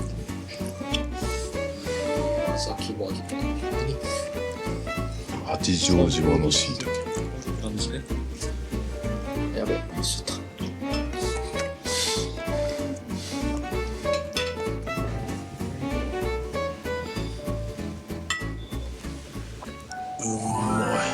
今年一番かもしれない。これ来たかもな。上五島の肉が1位かなと思ったけど、ここに来て抜かしたかもしれない。すごいですね。これ船の上ですからね。忘れてましたけど、船の上でこの味を出すっていうのは本当にすごいことです。いやー、これはちょっとおかわりしたいわ。おかわりはできんか。大満足。ビュッフェとかレストランも美味しいと思ったけど、は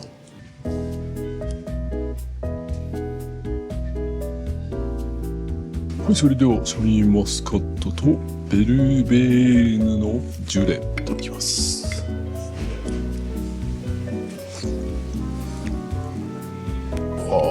ベルベーヌ感あるな。シャインマスカットはほんとシンプルに美味しいんですけど、ジュレがすごいなんか深い味わいというか、なんかちょっと大人な感じ、ちょっと濃い味わいになりそうで、すごい冷たくてスキッとしてる感じもあって、なんか美味しいカクテルを飲んでる感じもある。ほんと上品。こちらは湯なしのベリエーノでございます。湯なしはコンポートにチョコレートソースとバニラアイスクリームを添えたデザートでございます。チョコレートをおかけいたします。はい。失礼いたします。失礼いたします。チョコレートをおかけいたします。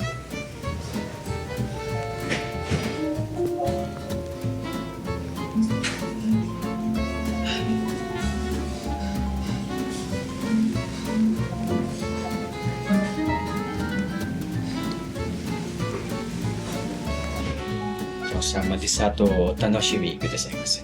失礼いたします。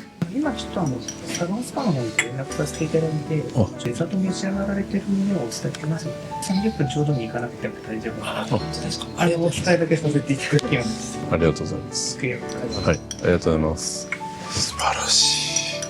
ヘッドスパね、小屋さんが予約してて、もう間に合わないからめっちゃ巻きで食べてたんですけど、ヘッドスパの方に連絡していただいて大丈夫だと。はい、それではね、いただきたいと思います。アイスからいただきましょうかね。チョコレートソースをかけていただきます。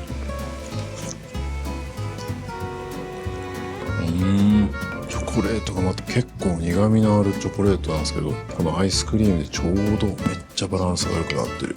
最後まで美味しいっす。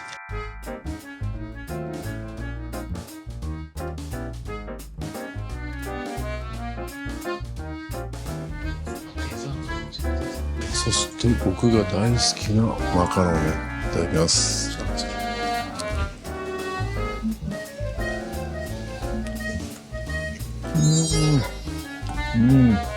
ちょっと前にね、フランスの笑ってる。フランスのシャンゼリゼ通りのね、ピエール・エルメのマカロンを食べた話を聞いたんですけど、俺らそう遜色ないですね。僕の想像と遜色なかったです。知らんやん。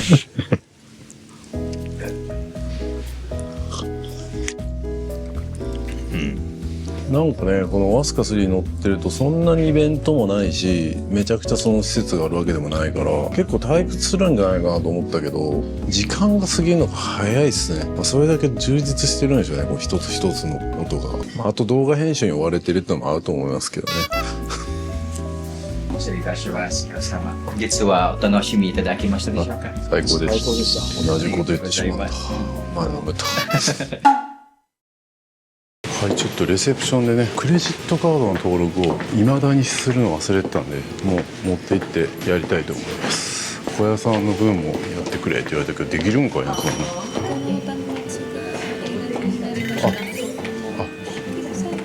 停電みたいな。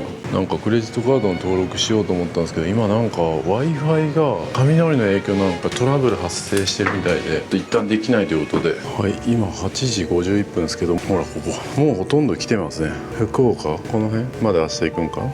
下関のところを今通ってるぐらいな感じかな。今外はめっちゃ雨降ってます。だからプール入った時とか晴れててめっちゃ良かった。あとはもうイベントもないっすね。はい、なんかクレカ登録ようやくできるようになったみたいなんで行きたいと思います。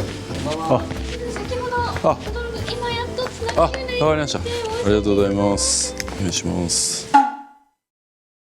はい、これにてね、初めてのアスカ3、そして初めてのラグジュアリー船のクルーズ旅、今日の夜で終わりになります。明日の朝にはもう下船することになります。皆様の目にはね、どのように映ったでしょうか。いや本当にね、正直感動しましたね。僕もなんかいろんな高級宿だったりとか、いろんな旅を経験してね、もう感動することってなかったりするんかなと思ったけど、ここにまた新しく目標ができたような、そんな気がしますね。なんかまだまだこれからもっと頑張ってですね、こういうアスカ3、そしてアスカ2もね、まだまだ頑張ってね、こういったラグジュアリー船にもっともっと乗りたいなっていう気持ちにさせてくださいました。それぐらい本当に感動しました。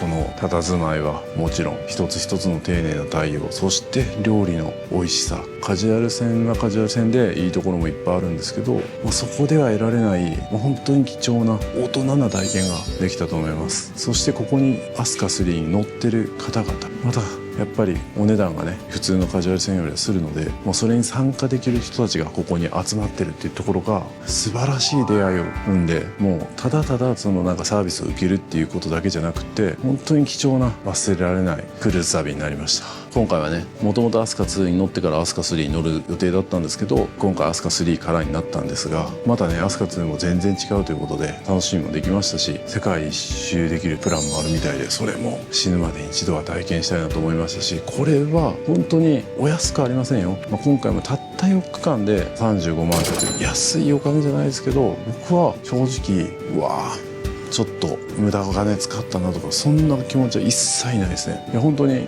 また乗りたい、何度も乗りたい、そういう風に思わせてくれる非常に貴重な体験ができたし、皆さんにも一生に一度はアスカ乗ってほしいと思います。少しでもねその感動が伝わればいいと思いますし、本当に大人な楽しみ方ができます。ゆったりと人が密集しない、もう時には誰もいない時もあります。今でも21時55分でもうこの目の前のレセプションのところほとんど人いないです。でもイベントがあればそこそこ人が集まったりとか、ビュッフェで食事をしてたらいろんな人との会話が生まれたりしてね、本当にね困ることがなかったっすね。全てが快適、洗濯もいつでもできるし、ご飯もいつでも食べれるし、飲み物飲みたかったら飲めるし、なんか困ったことあれば相談すればすぐ答えてくれるし、いや本当にここが家だったらなみたいな、それはずっと住むようにここに乗ってる人もいるなと。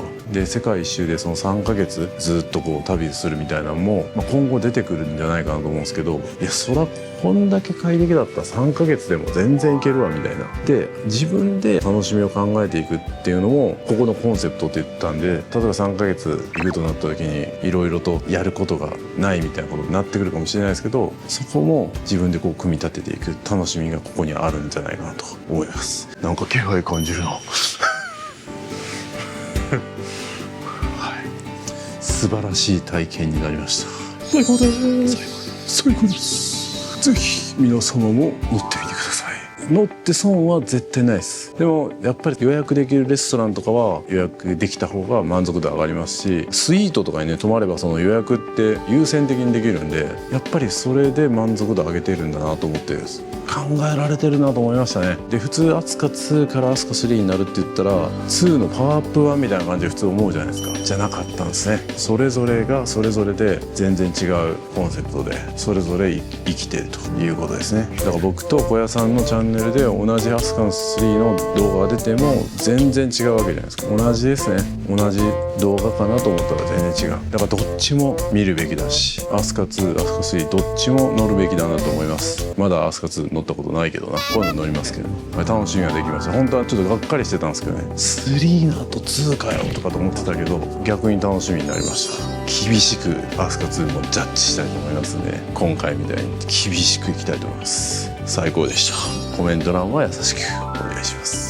僕たちにとってはまだまだ高いなと思うお値段です。正直まだそんな簡単に35万でしょみたいな感じで払えるほどじゃありませんが、悔いないですね。一遍の悔いなし。最高でした。もう何もないんですよね、イベント。だからそれもね、なんか普通そんなんもないみたいな感じになるけど、それがいい。ゆったり過ごせる。あれも行かないといけない、これも行かないといけないみたいな、自分の意思と反してイベントがあるから行かないといけないみたいな、動かされてる感じじゃないですよ。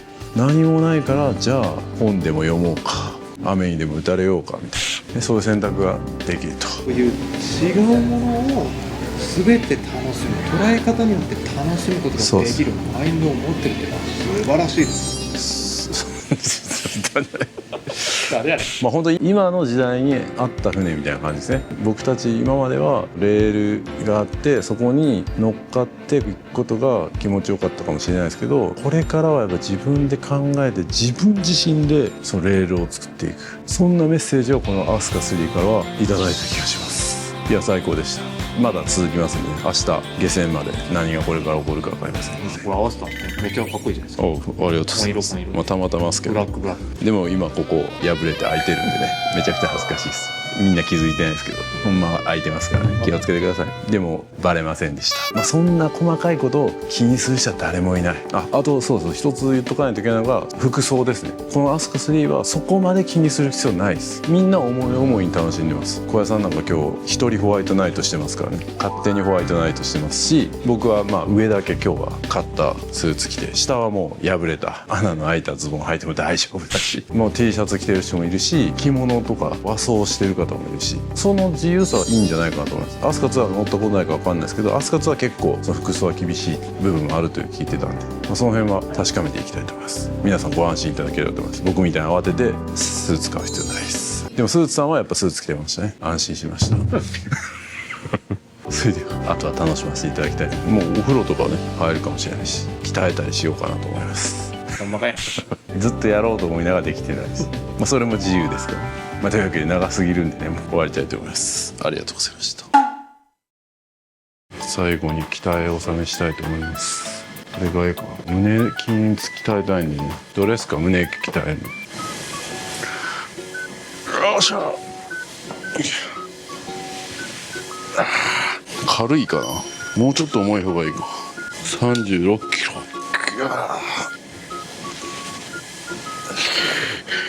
40キロぐらいいくか。41キロ。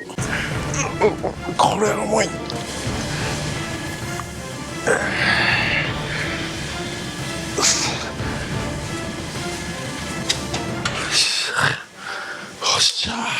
完璧です。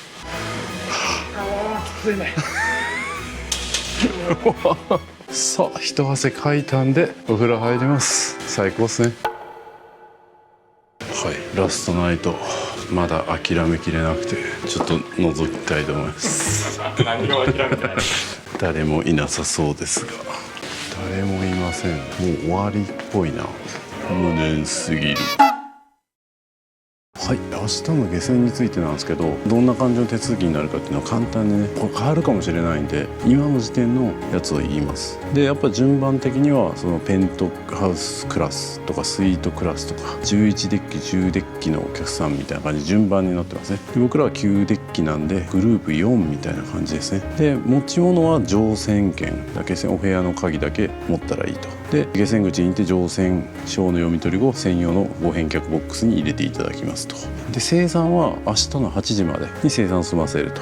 でご利用代金のお支払いはお客さんごとの生産となる個別生産を採用していると。ただまとめたい場合は今日の10時までにレセプションに言ってくれということですね。あとは電話で言ってもいいということです。でクレジットカードでの生産、僕がやったやつですね。それも今日の10時までに登録すればあとは自動生産になるということですね。で現金で生産した場合は明日の8時までできるということですね。あと宅配便とかもう荷物送りたいという方は明日下船の6時まで。これも多分下船の時間によって変わってくると思うんで、その詳しい用紙があったんでね、それ見ていただければと思います。あとはターミナルまでお運びする手荷物、博多港での港船時や階段を使用いたしますため、お手荷物を事前にお預けすることをお勧めいたしますと。お荷物1点につき荷札を1枚お付けいただき、お部屋の外にお出しくださいと。乗船時の荷札をそのままお使いいただきますと。これはいつまでに出しとくとかじゃないんですね。お手荷物を事前にお預けされることって書いてくる。時間とか特に書いてないですね。いつまでに出しとけっていうのは。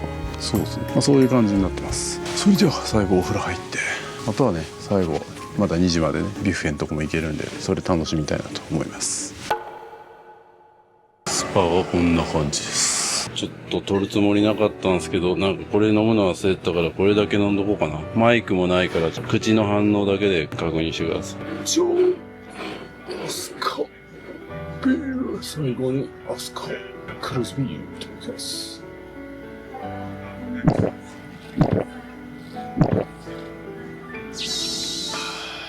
なんかちょっと柑橘系の味がする。思ったらみかん果汁入ってますね。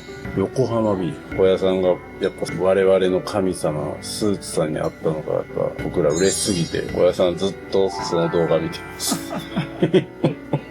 スーツさんでやったことも最高でしたけど、そうじゃなくても最高でした。なんとこんな夜でもクレミア食べれるんや。でもちょっと重たいな。まあ肉さっき食ったっすけどね。これいいじゃないですか。これ食べたい。マンゴー前食べたから、これも食べれる。いけるんですか。これピンクなんですか。これイチゴです。あ、イチゴ。じゃあイチゴ。もうね、洗浄入ってるんで。もうダメですか。やっぱり閉店でした。これそれではイチゴいただきます。一口だけ。いちいち美味しいな。いけちゃいますね。いけちゃいますね。いけちゃいますね。うまい。最高ですね、お風呂上がりに。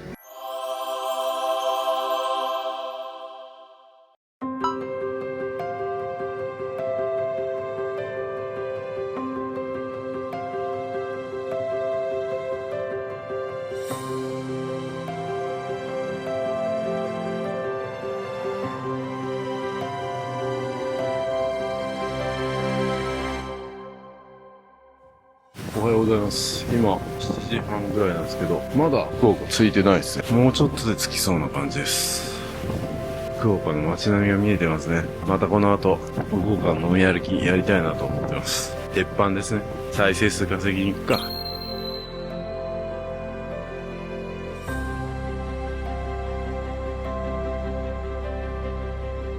さあもう少しで着岸ですね。7時55分です。気温は26度。だいぶ涼しくなりましたね。9月12日久々の福岡に到着です。はい、今日も下船なんでさすがにプールで泳げないですね。ちょっとビュッフェの様子を見に行きます。どれぐらいの人がビュッフェ食べてるのか。僕らは5階のレストラン食べようと思いますけど、やってますね。普通にちゃんとやってますね。うまそうなベーコンとかパンとかもある。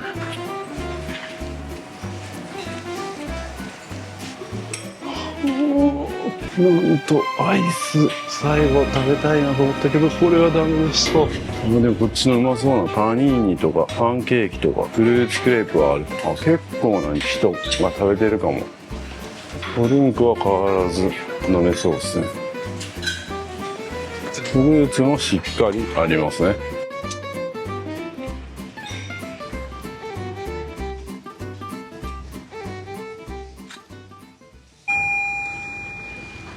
さあ、そろそろ着きそう。今から寄せに行ってる感じですかね。あれはスーツさんじゃないですか。はい、もうすぐです。いやー、あっという間でしたね。たった4日間でも何名かの方々とね、顔を合わせるたびにファミリーみたいな感じでね、話せるようになった。そういう空気が飛鳥の本当に素晴らしいところだと思いますね。他の船だとやっぱそこまでならなかったんで、皆さんやっぱ余裕のある方が乗船になってるので、心も広い方が特に多いというか、それが素晴らしかったですね。リッツ・カールトンも見えてます。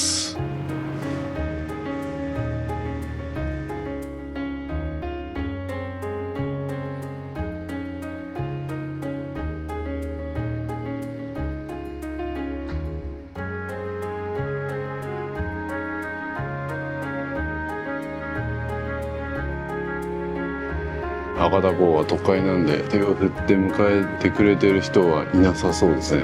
でこれは鹿児島とか金沢とかだったらもう本当にすごく待ってる人がいたりするんですけど、それは少し寂しいですね。日本しかないし、その迎え入れたりとか出港をね見届けてくれる方っていうのが。博多港はね、福岡県福岡市にある国際拠点港湾で、古くは七津、博多津と呼ばれ、古くからアジアとの交流貿易の玄関口として主要な役割を担っています。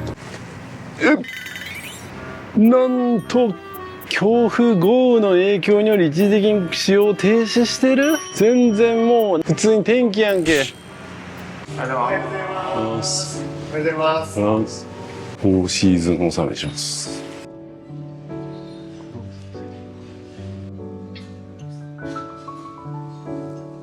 これ基本的にはほとんど一緒ですけど、微妙に組み合わせが変わってたりとかしますね。和食にするかな。ごま豆腐とかもなかった気がする。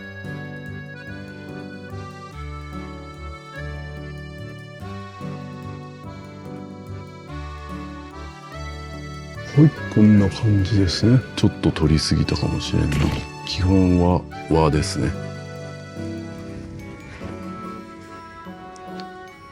で和のセットにやっぱ最後はアスカハンバーグで締めたいなと思ってアスカハンバーグを頼みました。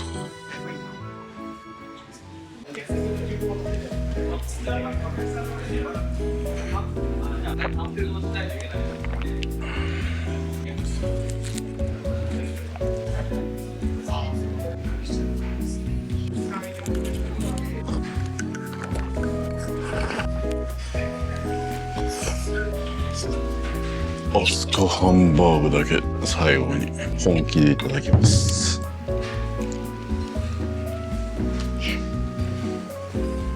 アスカハンバーグ。都市高速が渋滞してるな。社畜たちが頑張ってますね。これやってんじゃん。これが小屋さんの裏の顔です。違います。受け狙いです。僕らも社畜です。株式会社 YouTube の社畜です。YouTube の犬ですわ、僕ら。再びお目にかかれますことを乗組員一同心より楽しみにしております。ありがとうございました。あれが壱岐に行く船みたいですね。壱岐はねまたリピートしていきたいなと思ってるんで、次はあれに乗って行ってもいいですね。前は飛行機で行ったんで。はい、こんな感じのご利用料金計算書。今回15,000円のクレジット買ったんで5,000円ぐらいで済みましたね。これ充電のポートこうやって外すことできるんで、タブレットを持ち運ぶことができるようになってますね。で、ここでアスカデイリーって書いてるんで、ちょっとこれもう今気づいたんで最終日に撮ってるんですけど、ここに今日のイベントとかの情報が出てくるんで、紙の代わりにこれを持ち運べばいつでもプランニングとか確認できるってことですね。まあでもやっぱアプリ、スマホがいいっていう人の方が多いでしょうね。ちょっと重たいね、タブレット。だそうです。なるほど。今頃気づいた。もう下船です。それまで一切このタブレット触りませんでした。まあそういう人もいるでしょうね。イベント情報だけじゃなくて、マイプランニングって書いてるんで、多分これ参加しようみたいなのを設定すればここに自分のプランが表示されるようになると思いますし、あと部屋付け情報ってあるんで、これで一覧何にいくら使ったかが見られるようになってですね、便利っちゃ便利ですね。めっちゃ便利ですね。でも気づいたのがもう下船です。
あ、やべえ、しまった。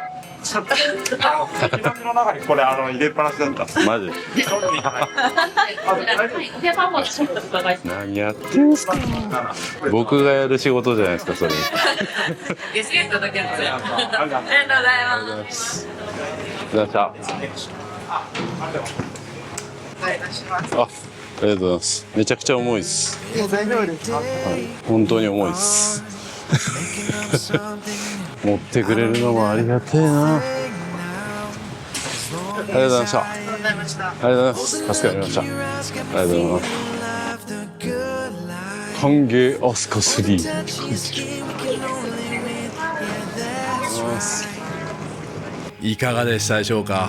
まさに至高のラグジュアリークルーズ体験ということで、いや本当に素晴らしかったですね。もうこのラグジュアリークルーズの旅は僕もハマってしまいそうです。このために頑張ろうとすら思いました。そしてね、なんといってもアスカ2の方がいいという声もあったりしますので、この後ねアスカ2に乗ってアスカ2の動画も出しますので、そちらの方もぜひご覧くださいませ。皆様もぜひ一生に一度は挑戦してみてください。このような動画をもっと出してほしいと思ったら、皆様のいいね、コメント、そしてハイプを皆様のスマホからお願いいたします。メンバーシップではここでは言えない旅の裏話や近況報告などを毎週ノーカットでさせていただいております。メンバーも続々増えておりますので、皆様の参加もお待ちしております。絶対に損はさせないような企画いろいろやっていきます。はい、ついにですね、モーリーチャンネルの新しいコミュニティができました。ディスコードというアプリを使うことになるので、こちらの QR コードからぜひどうぞ完全無料で参加できて、メンバーの方しか見れない内緒話コーナーもあります。ぜひどうぞインスタグラムや X、スレッズもフォローお願いします。皆さん旅行行くのに着るリュック使ってますか？これ今僕着てるんですけど、見てください。これパッと見そんななんか物入ってるように見えないですけど、実はめっちゃ物入ってます。財布はここに入ってますし、名刺、パスポート、イヤホンも必要ですね。急にスイッチやりたくなったらニンテンドースイッチあります。対戦したいなって言ったらもう1本入ってます。それ入れても薄いんです。そして鍵ね、車の鍵つけたりとか財布だったりとかも入れることができます。財布何個入れんねんって話ですけどね。そして外側にももちろんポケットが2つついております。除菌シートだったりとかも入れれますし、なんと後ろにですねペットボトルもですねこう入れることができるんですよ。これだけでもめっちゃ入れやんって思うけど、なんとこの後ろにですねパソコンまでで、これだけ物が入ったらもう旅行先でご飯食べに出かけよう、でもスイッチやりたいかもしれんし、仕事ももしかしたら入るかもしれん、喉も渇くかもしれんみたいな、そんな心配性のあなたでも全部入れていきます。リュックとか背負ったらやっぱスリにあったり怖いじゃないですか。キリュック旅行する人には絶対必須です。旅は自己投資。キリュリュックベストの新作キリュリュック2も出ました。ここにはポケット追加されまして、さらにサイドファスナーだったりとか隠しポケットも追加になってめちゃくちゃパワーアップしてます。肩幅も細くなって女性の方でも着やすくなってます。ブラックとネイビーどちらが好きな方をどうぞ。旅は自己投資。僕のことをもっと知りたい方はサブチャンネルをチェックをお願いいたします。